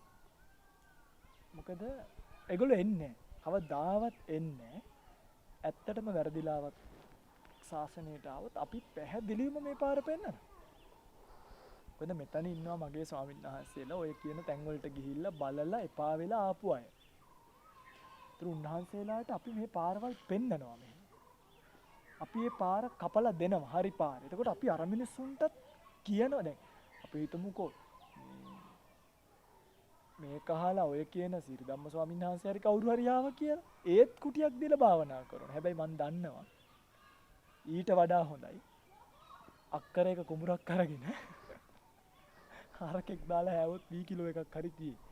අඥානියන්ට බුදුබණ යන්නේ නැහැ. ඒකයි හේතුව. මගේ සොයනවාස මේ මම ඊළඟ ප්‍රශ්නයට යොමු වෙන්න සූදානම් වෙන්නේ මේ අද සදහම් කතිකාවත තුළ මේ වහන්සේගෙන් අහන්න සූදානම් වෙන්නේ. දැන් මගේ සොයනවාස මේ ඔබ වහන්සේ මම දකිනවා මේ කොහොම වෙහෙසකර ගමනක යෙදෙනවා මේ ධර්ම දේශනා සිදු කරමින්. ඉතින් ඇතැම් දිනවල ඔබ වහන්සේ දිනකට ධර්ම දේශනා 4කට 5කට වැඩි දේශනාවන් සිද්ධ කරනවා. බොහොම වෙහෙසකාරී ගමන් මඟක්. මේ ගමනේ අර්ථය මොකක්ද ඔබ වහන්සේගේ මොකක්ද බලාපොරොත්තුව මේ යන ගමන තුළ? ඇත්තටම ඩිලන්නේ දවසට බණ 4ක් නෙවෙයි මම දවසට බණ 10 11 කියලා තියෙනවා. සමහරක් නායකාවන්ද. උදේ 7ට ඉඳගත්තාම දවල් දානෙට විතරක් නැගිටලා ආයි හවස 6 7 වෙනකම් බණ කියලා තියෙනවා. සාමාන්‍යයෙන් මම කොළඹ දේශනාවල් වලට වඩිනකොට ඇත්තටම දවසට බණ 7 8ක් 9ක් එක දවසකට දාගෙන තමයි වැඩම කරන්නේ. ඒක දන්නවා ඉතින් බොහොමයක් ඔය මාත් එක්ක ගමන් කරන අය අපිත් එක්ක ඉන්න අය. මේකේ ප්‍රතිඵලයක් තමයි ඩිලන්නය මේ දකින්න සුජාත පුත්‍රකේ ඉන්න ස්වාමීන් වහන්සේලා. මම ගිය අවුරුද්දේ ජූලි වලදී තමයි. ගිය අවුරුද්දේ ජූලි. තාම අවුරුද්දකුත් නැහැ. තමයි සුජාත පුත්‍රකේ ස්වාමීන් වහන්සේලා පැවිදි කරන්න පටන් ගත්තේ. අද 39කට ආසන්න ප්‍රමාණයක් ශාසනික ගුණ පිළිවෙත් පුරනවා. මේ හැම ස්වාමීන් වහන්සේ නමක්ම ඔය ගියපු ගමනේ ප්‍රතිඵල. අද මෙතරම් ගෞරවනීය ස්වාමින් වහන්සේලා පිරිසක් සුජාත පුත්‍ර භූමියෙහි වාසය කරන්නේ ඒ ගමනේ සාර්ථකත්වය. එතනින් එහාට ගියපුවම මම දන්නවා හෙට මහාන පින්කමක් සිද්ධ කරන්න සූදානම් නම් ඔබ වහන්සේ දහසකට වැඩි පිරිසක් මහාන වෙන්න සූදානමින් සිටිනවා. මොකද ඒකට මට හොඳ අත්දැකීමක් තියෙනවා. මොකද මගේ YouTube නාලිකාවට ටොප් විඩ්ඩිලාන් YouTube නාලිකාවේ සසරට නැවතුමක් වැඩසටහන බලලා දවසකට දුරකථන ඇමතුම් 20කට 30කට වැඩි එනවා ඔබ වහන්සේ ළඟ මහාන වෙන්න අවශ්‍යයි කියලා. මම හිතන්නේ මේ සාර්ථකත්වය අපිට දකින්න පුළුවන් කමක් ලැබෙනවා ඔබ වහන්සේ මේ යන ගමන් මඟ තුල. ඒත් එක්කම මම දැනගන්න සූදානම් වෙන්නේ එහෙම නැත්නම් මේ ආගේ නිග්‍රෝධ ගෞරවනීය ස්වාමින් වහන්සේගෙන් අහන්න කැමති ඇත්තටම මේ මිනිස්සු අපි මේ දකින සමාජයේ මිනිස්සු මේ බොරුවෙන් මිදෙන එකක් නැද්ද? මිදෙන්න බැරි වෙයිද මේ මිනිස්සුන්ට මගේ ස්වාමීන් වහන්සේ? ඇත්තටම ඩිලන් අයියේ මිනිස්සු මේ කාමයොත් එක්ක ගැලිලා මේ ඉන්න විදිහට ගියොත් මේ ඔය ඉන්න රැල්ලෙම දිව්වොත් ඔය ඉන්න විදිහට ඔය ගමන ගියොත් නම් මිදෙන්න හම්බෙන්නේ නැහැ මේකේ. මේ දුක් ගොඩේ මේ එරිලා තමයි ඉන්න වෙන්නේ. කවදා හරි දවසක මිදෙයි. මේකෙන් එතර වෙච්ච දවසක. මේ ධර්මතාවය අවබෝධ කරගත්ත දවසක මේකෙන් මිදෙයි. නැත්තම් ওই විදිහටම මේකෙන් මිදුණයි කියන්නේ නැතන්ටනේ. මේ ඔක්කොගෙම ඉවර වෙච්ච තැනට. හැබැයි ඔය කාමියොත් එක්ක ගැලිලා වෙලිලා ඔය ගෙවන ජීවිතය ගෙවලා නම් මේකෙන් කවදාවත් එතර වෙන්න හම්බෙන්නේ නැහැ. මම මෙහෙම ඇහුවොත් මගේ ස්වාමීන් වහන්සේ ඔය කියන විදිහට මිදෙන්න බැරි වෙලා හෝ මොකක් හෝ කාරණාවක් විදිහට මේ වැරදි මාර්ගයක ගියොත් අනාගතයේදී මොන වගේ પરම්පරාවක් සමාජයක් බිහි වෙයිද? ඇත්තටම ඩිලන්නේ මේ යන විදිහට කිව්වොත් මම කලින් කිව්වා වගේ දැන් බුදුරජාණන් වහන්සේ පිරිනමන පාර දැනට 1500 ගණක් ගිහිල්ලා තියෙනවා. එතකොට හිතන්නකො තව ටික කාලයක් ගියපුවාම අවුරුදු 5000ක් විතර ගියාම මේ සමාජෙට මොකක් වෙලා තියෙන්නේ? දැනට මේ 1500ක් ගිහිල්ලා අද සමාජයේ කොච්චර අපිට දකින්න දේවල් අහින්න දේවල් හම්බෙනවද? මේ සමාජය කොච්චර පිරිහිලාද? එතකොට තව අවුරුදු ගාණක් ගියොත් එහෙම ඊළඟට බිහි වෙන සමාජය ඒ කියන්නේ අය කතා කරන්නවත් දෙයක් නැහැ ඒ කියන්නේ. මොකද මෙච්චර මේ බුදුදහම ඇහෙද්දි මෙච්චර මේ ස්වාමින් වහන්සේලා වැඩ ඉඳලා මිනිස්සුන්ගේ ළඟට ගිහිල්ලා මිනිස්සුන්ට නොවැඳ මේක කියන එක විතරයි ස්වාමින් වහන්සේලා.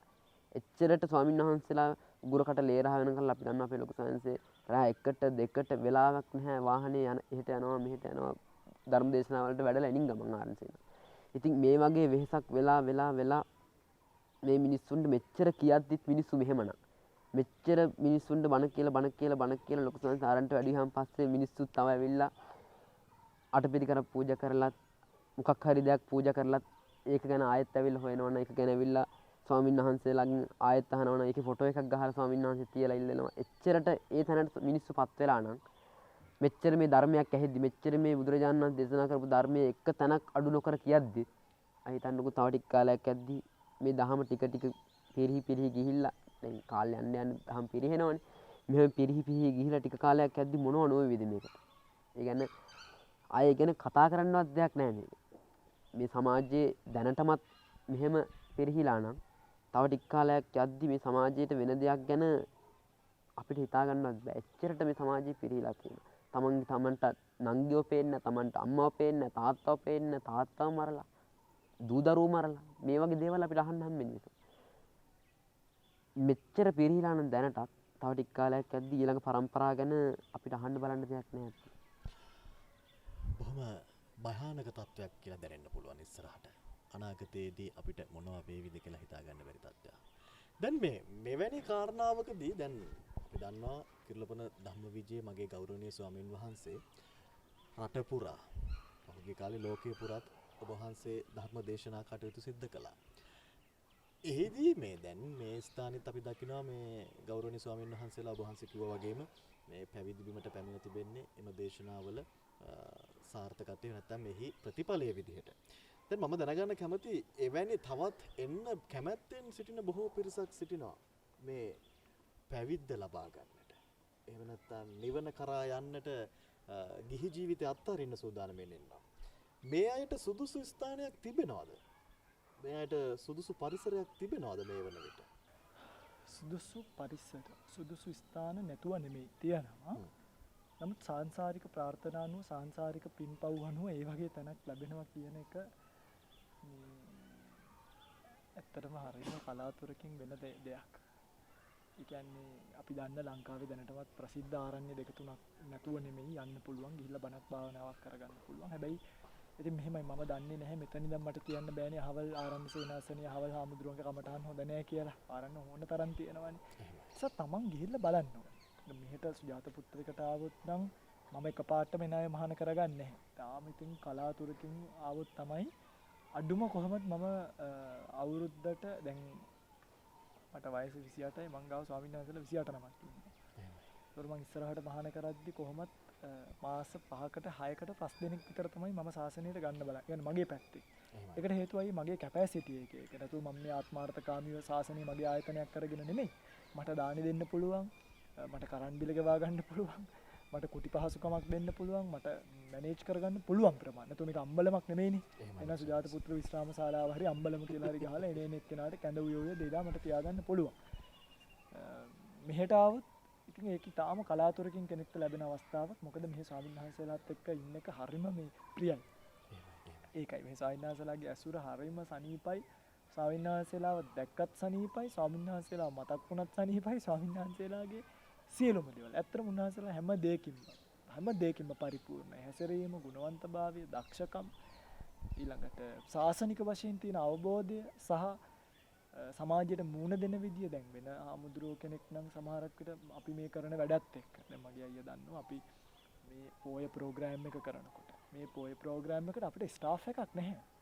සමහරව හිතන්න පුළුවන් මේක දප්පා ධම්මවිජ්ජ ආමුද්‍රෝ හෙන්න ස්ටාෆ් එකක් ගහලා නෑ. මේ සමහරක් විට මේ පොය ප්‍රෝග්‍රෑම් එක එඩිට් කරන්නේ ස්වාමීන් වහන්සේලා. මම ගොඩක් වෙලාවට. ඒක නැත්තම් මගේ තව ස්වාමීන් වහන්සේ නමක් කැමැත්තෙන් බලපෑම් නැහැ.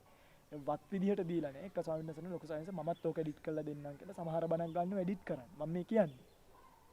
ඒතර ලොකු සායන්ස අද බණ ටික කරමු කියලා සමහරක් වෙලාවට ස්වාමීන් වහන්සේ නමක් ඇවිල්ලා කැමරාව තියලා ફોකස් කරගෙන ලයිට්ස් ටික සෙට් කරලා දීලා තියලා යනවා. සාරකට ස්වාමීන් වහන්සේලා කැමරාව ගාව ඉන්නවා. ඉතින් මේ ස්ටාෆ් දාගෙන කරන එකක් නෙමෙයි. මේ වගේ එකමුතුභාවයෙන් මේ වගේ අර කණ්ඩායමක් විදිහට යන ගමන ඇතුලේ දැනෙන රැකවරණය. දැන් මෙතන සමහර ස්වාමීන් වහන්සේලා එනකොට හිටිය චරිත මම දන්නවා උන්වහන්සේලා නිකන් ආවේ අයියට කියන්න අයියට පුදුමත් හිතේ කවුද මේ ස්වාමීන් වහන්සේලා කියලා දැක බලාගත්තොත් අඳුරගත්තොත් නිකන් මට භාවනාව කරන්න ඕනේ කියලා හිතාගෙන. හැබැයි මම මේ දැන් කාලයක් ඇසුරු කරලා බලලා ටික කාලයක් උන්වහන්සේලාව ඒ තැන් වලට හැදුවාම එක ප්‍රොජෙක්ට් එකක් දීලා බලනවා. ඒ කියන්නේ මේ අපි හිතමුකෝ නිග්‍රෝධ ස්වාමීන් වහන්සේ කියලා නිග්‍රෝධ ස්වාමීන් වහන්සේ මේ ඩෙන්ටිටි ටික හදලා ග්‍රාම සේවකට දීලා මේක බාර දීලා ඉන්නේ. එතකොට මම ඒක බලගෙන උන්වහන්සේ සතුටින්ද කරන්නේ අකමැත්තෙන්ද කරන්නේ. අර අන්තිමට උන්වහන්සේලාම වගකීමක් බාර අරගෙන ආයතනයක් පවත්වාගෙන යන්න කෙනෙක්ට කර්මස්ථානයක් දීලා යන්න වගේ වගකීම් බාර ගන්න අය බවට පත් වෙනවා. ඒ නිසා මම කියන්නේ මේ ආරන්නේ මේ වගේ තැනකට ඉතින් එන්න ලැබෙනවා කියන එක ටිකක් අර VIP නෙමෙයි. හැමෝම නම් ගන්නෙ නෑ. ඩිලාන් අයියාවත් මේ ප්‍රොජෙක්ට් එකක් ගන්න විදියක් තියෙනවා. සාර්ථක කරලා එන්න වෙන්නේ. එතකොට මගේ ස්වාමීන් වහන්සේ මේ දැන් පහුගිය දවසක මීට දවස් දෙකකට විතර කලින් සුජාත පුත්‍ර භූමියේදී පැවිදි පින්කමක් සිද්ධ වුණා. එහිදීත් කුල දරුවන් 5 දෙනෙකුත් කුල කාන්තාවකුත් පැවිදීම සිද්ධ වුණා. මේක විශේෂයෙන්ම දැන් මේ කුල දරුවන්ට එහෙම නැත්නම් මේ අපේ පිරිමි සහෝදරයින්ට ලොකු අවස්ථාවක් තිබුණා කියලා අපිට හිතෙනවා. මොකද 5 දෙනෙකුටම අවස්ථාව ලැබුණානේ. මේ විරල අවස්ථාවේදී විශේෂයෙන්ම අපි දකිනවා ගැහැණු දරුවන් බොහෝ දෙනෙක් විශේෂයෙන් මගේ වැඩසටහනට කතා කරලා අහනවා ඔබ වහන්සේ ළඟ පැවිදි වෙන්න අවස්ථාවක් නිර්මාණය කරලා දෙන්න කියලා. ඔබ වහන්සේගෙන් පැවිදි වෙන්න අවසර ලබා දෙන්න කියලා. කාන්තාවන්ට ටිකක් ලැබෙන ඉඩ අඩුයි වගේ මට දැනෙනවා. ඇයි මේ එහෙම වෙන්නේ? ඒක අපිට වෙනස් කරගන්න විදිහක් තියෙවිද? ඇත්තටම මේවා කිව්වට පස්සේ මිනිස්සු තරහ වෙයිද දන්නෙත් නැහැ. නමුත් දිලාන් අයියේ මේ කාන්තාව කියන චරිතය ඉන්නවනේ. සර්පයෙක් මහාන කරනවා පහසුයි කාන්තාවක් මහාන කරනවට වඩා. මට පුළුවන් නම් පිඹුර දෙන්නෙක් පොළඟු දෙන්නෙක් දෙපැත්තෙන් කන් දෙකේ තියාගන්නවා. මේ කියන්නේ පොළොංගු 1000කට එක කෙල්ලෙක් වගේ මහාන කරන්න පුළුවන්. මගේ තියරි එකට. පොළොංගු 1000ට එක කෙල්ල. කියන්නේ මේක එන්න ඩේන්ජර්. හරිම භයානකයි. මොකද අපි සත්පුරුෂ වුණාට ඒගොල්ලෝ සත්පුරුෂ නෑ දිලන්නේ. කන්න සප්ප කියලා සූත්‍රයක් තියෙනවා. මගේ නෙමෙයි. බුදුරජාණන් වහන්සේ කියනවා මේ කාන්තාව කියන්නේ සර්පයෝ වගේ අය. ඉක්මනට කේන්ති ගන්න. සංස්කෘත ගාතාවක් තියෙනවා මුඛ පද්ම දලාකාරං වාචා චන්දන සීතලං මූණ නෙළුම් මලක් වගේ වචන සුදු හඳුන්වයි හැබැයි හෘදේසු හලාහලං හදවතේ හලාහල විස සංස්කෘත ශ්ලෝක තියෙනවා අට්ටික්ක ගහේ මල් පිපුණ කළු කපුට සුදු වුණා ස්ත්‍රියගේ වචන විශ්වාස කරන්න එපා මේවත් එක්ක මේ බුද්ධ ශාසනය ඉතින් ඇත්තටම කාන්තාව දය හිතන්නකො මම දැන් සිල්ලාරාමයක් තියලා තියෙනවා මේ සිල්ලාරාමයේ ඇතුලේ දරුවෝ මහාන වෙනවනේ. ඒතර මම මේකේ මහාන කරන්නේ නැහැ වයස කාලේ. මට අමාරුයි ඒක පාලනය කරන්න. මේගොල්ලෝ අපිත් එක්ක ඉඳලා කවදා හරි දවසක තරහ වෙලා ගියොත් ඒගොල්ලන්ට ඕන තරම් මිනිහෙට එක ඇත්තයි ලෝකේ තියෙන බොරු ගොඩක් තියෙනවා. ඒතර කියන්න අපි රැයට කනවා කියලා කියන්න බැරිද? අයියා හිතන්නකෝ ධම්මවිජය සංසල අවුරුදු 6ක් රැයට කාලා නැහැ. ඒක වෛරල් එකක් නැහැ. කනවා කියලා කිව්වොත් එක දවසක්. එක දවසක් අයියා අද පෝස්ට් එකක් දාන්න නිකන් ගිහිල්ලා මම කියනකොට මේ සුජාත පුත්‍රකේ රැයට කනවා වගේ මම දැක්ක සූදක් ආවා කියලා. ඒක ෆුල් වෛරල්. කෑව අපි දැක්ක කෑවෙත් අරවා කියලා සමහරු පෝස්ට් අන්න ඒ වගේ මේක ඩේන්ජර් එකක් භයානකමක් තියෙනවා. මොකද මගේ අයියා මම මේක කියන්නේ මේ කාන්තාව ෆ්ලෙක්සිබල් නැහැ. ඒකයි අම්මා ඒකයි කතාව. දැන් භික්ෂුණී ශාසනය නැති කරගත්තේ කවුද? ඒගොල්ලෝනේ. ඒගොල්ලෝ අපෙන් ගහනවා මේ පිළිහිටවන්නේ නැති කියලා. හරියට අපි නැති කරලා වගේ. ඒ උන්දලගේ කුහකකම නිසා. ඒ උන්දලගේ ඉරිසියාකම නිසා. ඒ උන්දලගේ අනිත් අයගේ දක්ෂකම දැකලා ඉවසන්න බැරිකම නිසා එක එකාට කේලම් කියපු ගති නිසා එක එක්කෙනාව කොටවපු ගති නිසා ඒ උන්දලගේ ශාසනය නැති වුණා. අපි පලි නෑ ඒකට. දැන් වෙලා තියෙන්නේ ඒකයි. දැන් මගේ ස්වාමීන් වහන්සේලා නීග්‍රෝධ ස්වාමීන් වහන්සේ දක්ෂයි නම් මගේ මේ ස්වාමීන් වහන්සේලා ටික තමයි පළවෙනියට මට කියන්නේ ලොකු සයින්ස් ඊළඟ බණේට නීග්‍රෝධව දාන්න. මෙහෙම භුක්තානුමෝදනාවට ඉඳගත්තට පස්සේ අපි 30 දෙනා කවුද බණ කියන්නේ කියලා අහුවාම අනිත් ස්වාමීන් වහන්සේලා ඔක්කොම කියනවා දක්ෂයෙක් ඉන්නවා නම් අහවල් හාමුදුරුවන්ට දෙන්න අහවල් හාමුදුරුවන්ට. ඕක කාන්තාව ගාවනේ. ඒගොල්ලන් ඉස්සරහා එහෙම එක දක්ෂයෙක්ට මම නිතර තැන දුන්නා. අයියා හිතන්නකෝ දැන් කෙල්ල 5 දෙනෙක් මහාන කරලා මම එක්කෙනෙක්ගෙන් දවස් 3ක් ප්ලේන් ටි බිව්වා. එකත් ප්‍රශ්නයක් බවට පත් මම මෙයාගෙන් සවුද අඟහරුවාද බදාද බ්‍රහස්පතින්ද සිකුරාද සෙන්සුරාද ඉරිදා. ඉතින් ඒක තමයි මේකේ මේ තියරේ. කියන්නේ මේ ළමයි ඇත්තටම කාන්තාව කියන්නේ මම කියන්නේ අපේ සිල්මෑණියෝරු ගැන නෙමෙයි. උන්වහන්සේලාව එක්තරා විදියකට අපිට සෙටිස් නිසා තමයි උන්වහන්සේලා අපේ ගානට ඉන්නවා. ඇත්තටම අපිත් එක්ක ඉන්නවා. අපි දන්නේ නැහැ අනාගතේ මොනවා වෙන්නේ කියලා. ඒ නිසා තමයි උන්වහන්සේලා මහාන කළේ. නමුත් මම කාන්තාවක් එද්දි හැමතිස්සෙම කල්පනා කරනවා. ඒගොල්ලෝ ෆ්ලෙක්සිබල් නෑ. ඒගොල්ලෝ කියන දේ තේරෙන්නේ නෑ. හරියට ටච් වෙන්නේ නෑ. පොයින්ට් එක තේරුම් ගන්න අන්ඩර්ස්ටෑන්ඩින් කියන එක නෑ. සුළු වරදට ඉක්මනට කේන්ති ගන්නවා. මිනිස්සුන්ට කරුණා කරන්න ඕනේ. මිනිස්සුන්ට අනුකම්පා කරන්න ඕනේ. ඒ ගුණ ධර්ම නැතුව සාසනෙ ඉන්න බෑ. ඒ නිසා කාන්තාවට පිළිවෙත් පුරන්න තැන් තියෙනවා. සුජාත දියණියක මං හදලා දෙන්නම් තව. හැබැයි ඔබ හැදිලා ඉන්න. ඔබේ ෆෝල්ට් එක තියෙන නිසා මම ටික කාලයක් මේක පස්සට දාගෙන තමයි ඉන්නේ. දැන් මම මෙහෙම ප්‍රශ්නයක් අහුවොත් එහෙම දැන් මේ ඔබ වහන්සේ කිව්වා වයසට ගියපු කාන්තාවකට මහාන වෙන්නේ නැහැ. මහාන කරගන්නේ නැහැයි කියලා. එහෙම නැත්නම් අපි කොහොමද සරලවම කිව්වොත් එහෙම සුජාත පුත්‍ර භූමියට පැමිණ සුජාත දියණියක් බවට පත් වෙන්නට මූලික සුදුසුකම් හෝ වේවා. එහෙම නැත්නම් මේ ගමනට මූලාරම්භය කොහොමද සකසා ගන්නෙ? කොහොමද ඔබ වහන්සේ මේ කටයුත්ත වෙනින් සම්බන්ධ කරගන්නේ? අනේ ඒ කාරණා පිළිබඳව මම අපේ රටේ සිටින සහ විදේශගතවත් බොහෝ දෙනෙක්ගෙන් මේ ඌමනාවන් අපිට කියලා තියෙනවා මහාන වෙන්න අවශ්‍යයි, පැවිදි ජීවිතයට යන්න අවශ්‍යයි, මගේ එකම අරමුණ ඒක කියලා. එහෙම අපේ කාන්තාවන්ට මේ අපි ඒ කාරණා පිළිබඳව පැහැදිලි කිරීමක් කළොත්. ඔව් එහෙමයි. බොහොම පිං අයියා ওই ප්‍රශ්නේ අහුවට මොකද අර ඉස්සෙල්ලා කියපු උත්තරයත් එක්ක මගේ සහෝදරියෝ අක්කලා අම්මලා මේක අහනවා තරහ වෙන්න පුළුවන්. අම්මා අක්කා මේක මේ තරහට කියපු කතාවක් නෙමෙයි. මම සාමාන්‍යයෙන් කිලින් කතා කරන ස්වාමීන් වහන්සේ නම ආවනාව තිබ්බනට මට ප්‍රශ්නයක් නෙමෙයි. මේක කරුණාවෙන් කිව්වා. මේක මං කියන්නම්කෝ. සුජාත දියණියකට එනවනම් මූලික සුදුසුකම් එකයි බලන්නේ ගුණවන්තකම.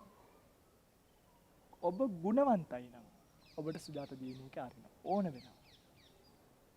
ගුණේ නැතුව නම් MBBS වේවා, ලෝ වේවා, අරව වේවා, මේවා වේවා ඔබට සල්ලි තියනවද නැද්ද, සුදුයිද, කළුයිද, ඇඩයිද, කෙට්ටුයිද ඒව අපිට වැඩක් නැහැ. එකම අනිත් එක තමයි දිලාන්නේ මේ අපි ගාවට ඇවිල්ලා ගුණවන්ත නැති උන්ට ඉන්න බෑ.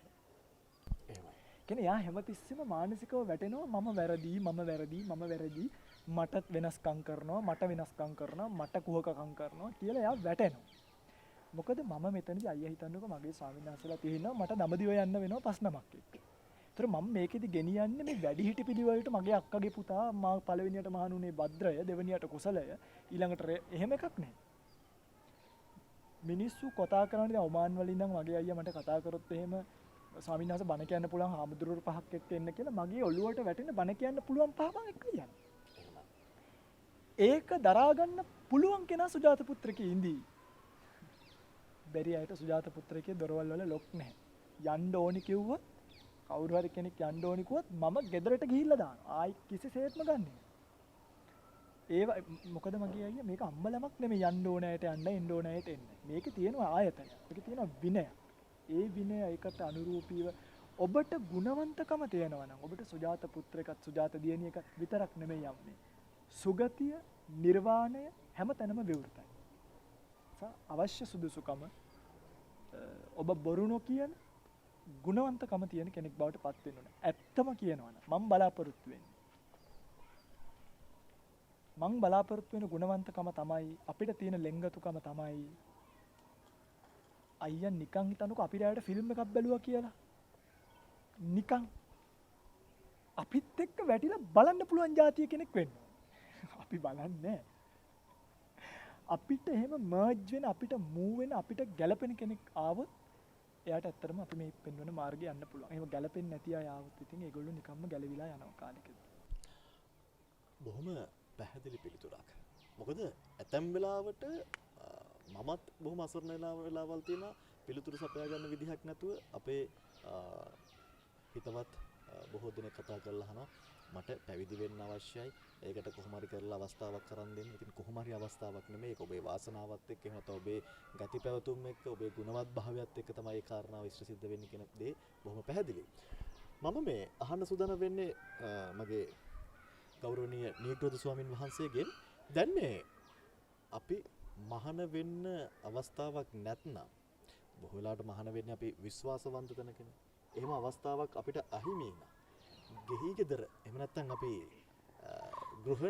ගෘහණියක් විදිහට එහෙම නැත්නම් ගෘහ මූලිකයෙක් විදිහට ලොකු වගකීමක් එක්ක ජීවත් වෙන ගමන් නිවන කරා යන ගමන කොහොමද අපි සකසා ගන්නේ?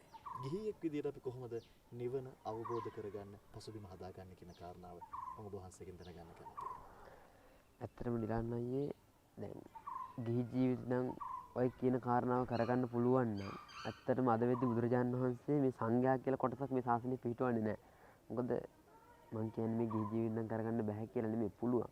හැබැයි ඔය කියන විදිහේ වගකීමක් දරාගෙන ඔය කියන විදිහේ අපි දන්නවා මොනරා කියන සතයි කුරුල්ලා කියන සතයි ගත්තොත් එහෙනම් නිකන් පොඩි කුරුල්ලෙකු ගත්තොත් මොනරාට ගොඩක් දුර පියාඹන්න බෑ. හැබැයි සමහර පොඩි කුරුල්ලෝ ඉන්නවා රටවල් වල පාව පියාඹනවා.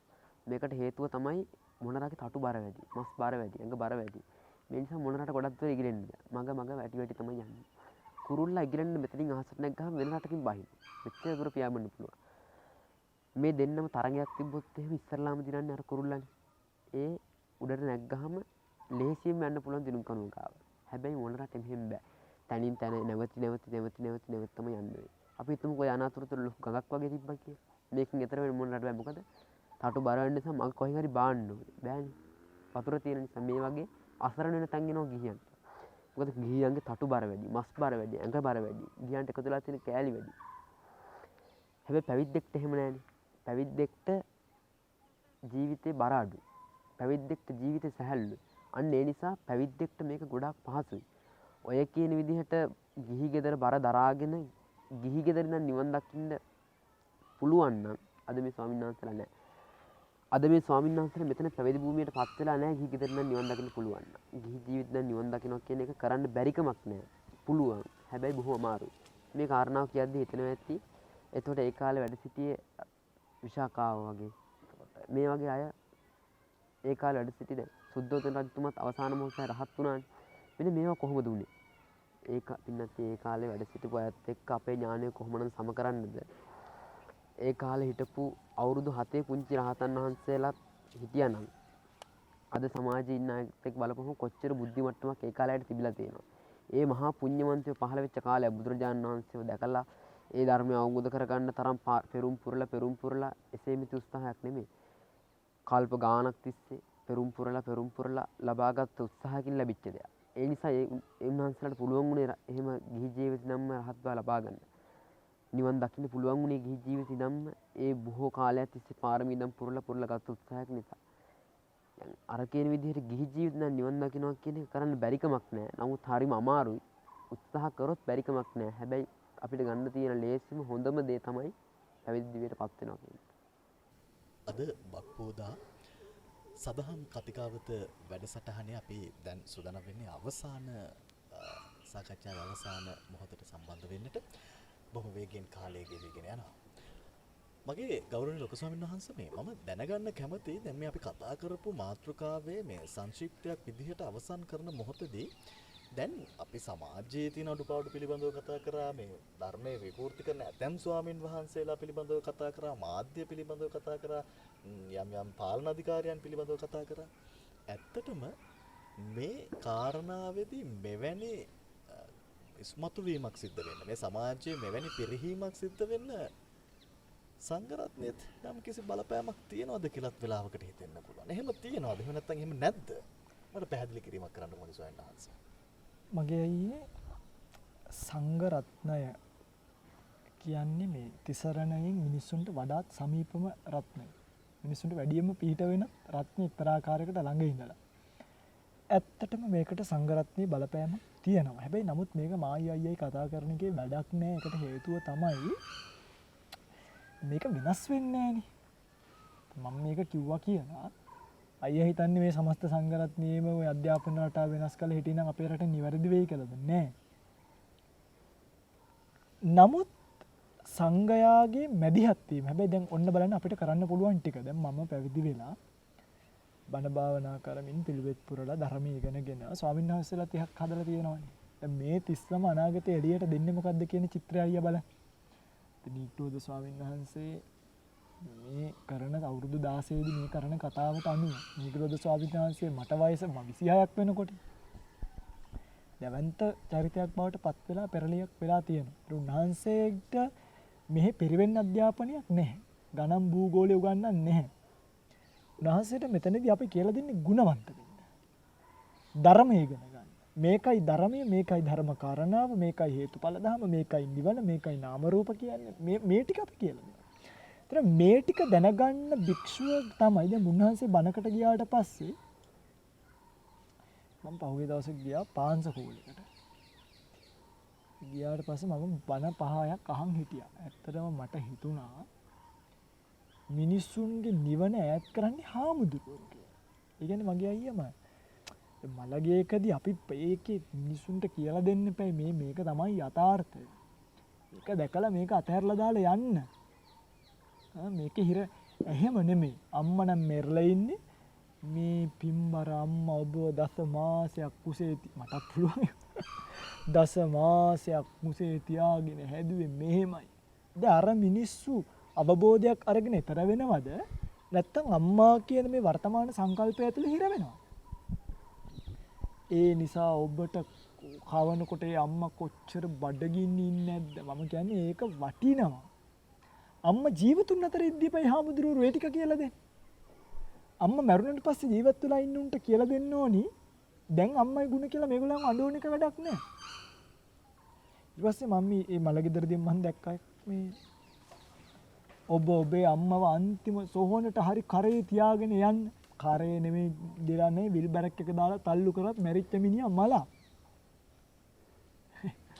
ඒක ආයි මේ කරේ තියාගෙන යන්න කිව්වහම මිනිස්සු ඔක්කොම මුලාවෙන් මිනි පෙට්ටිය කරේ තියා. ඒක මහා බොරු වැඩ. එතකොට ස්වාමීන් වහන්සේ නමක් මේ බුදුරජාණන් වහන්සේගේ ධර්ම පණිවිඩය එළියට ඩිලිවර් කරද්දී, එළියට යවද්දී, එළියට ප්‍රකාශනය කරද්දී ඒ ප්‍රකාශනය ඍජු වෙන්න එපා. මිනිස්සුන්ට දැනෙන්න එපා. එන්නේ අර්බුදය නම් ලෝකේ තියෙනවා. ඒ අර්බුදයට හේතු වෙන ලොකුම බලපෑම තමයි වර්තමානයේ ස්වාමීන් වහන්සේ නමකට ලැබෙන අධ්‍යාපන රටාව. එක්තරාක බහුතරයක්.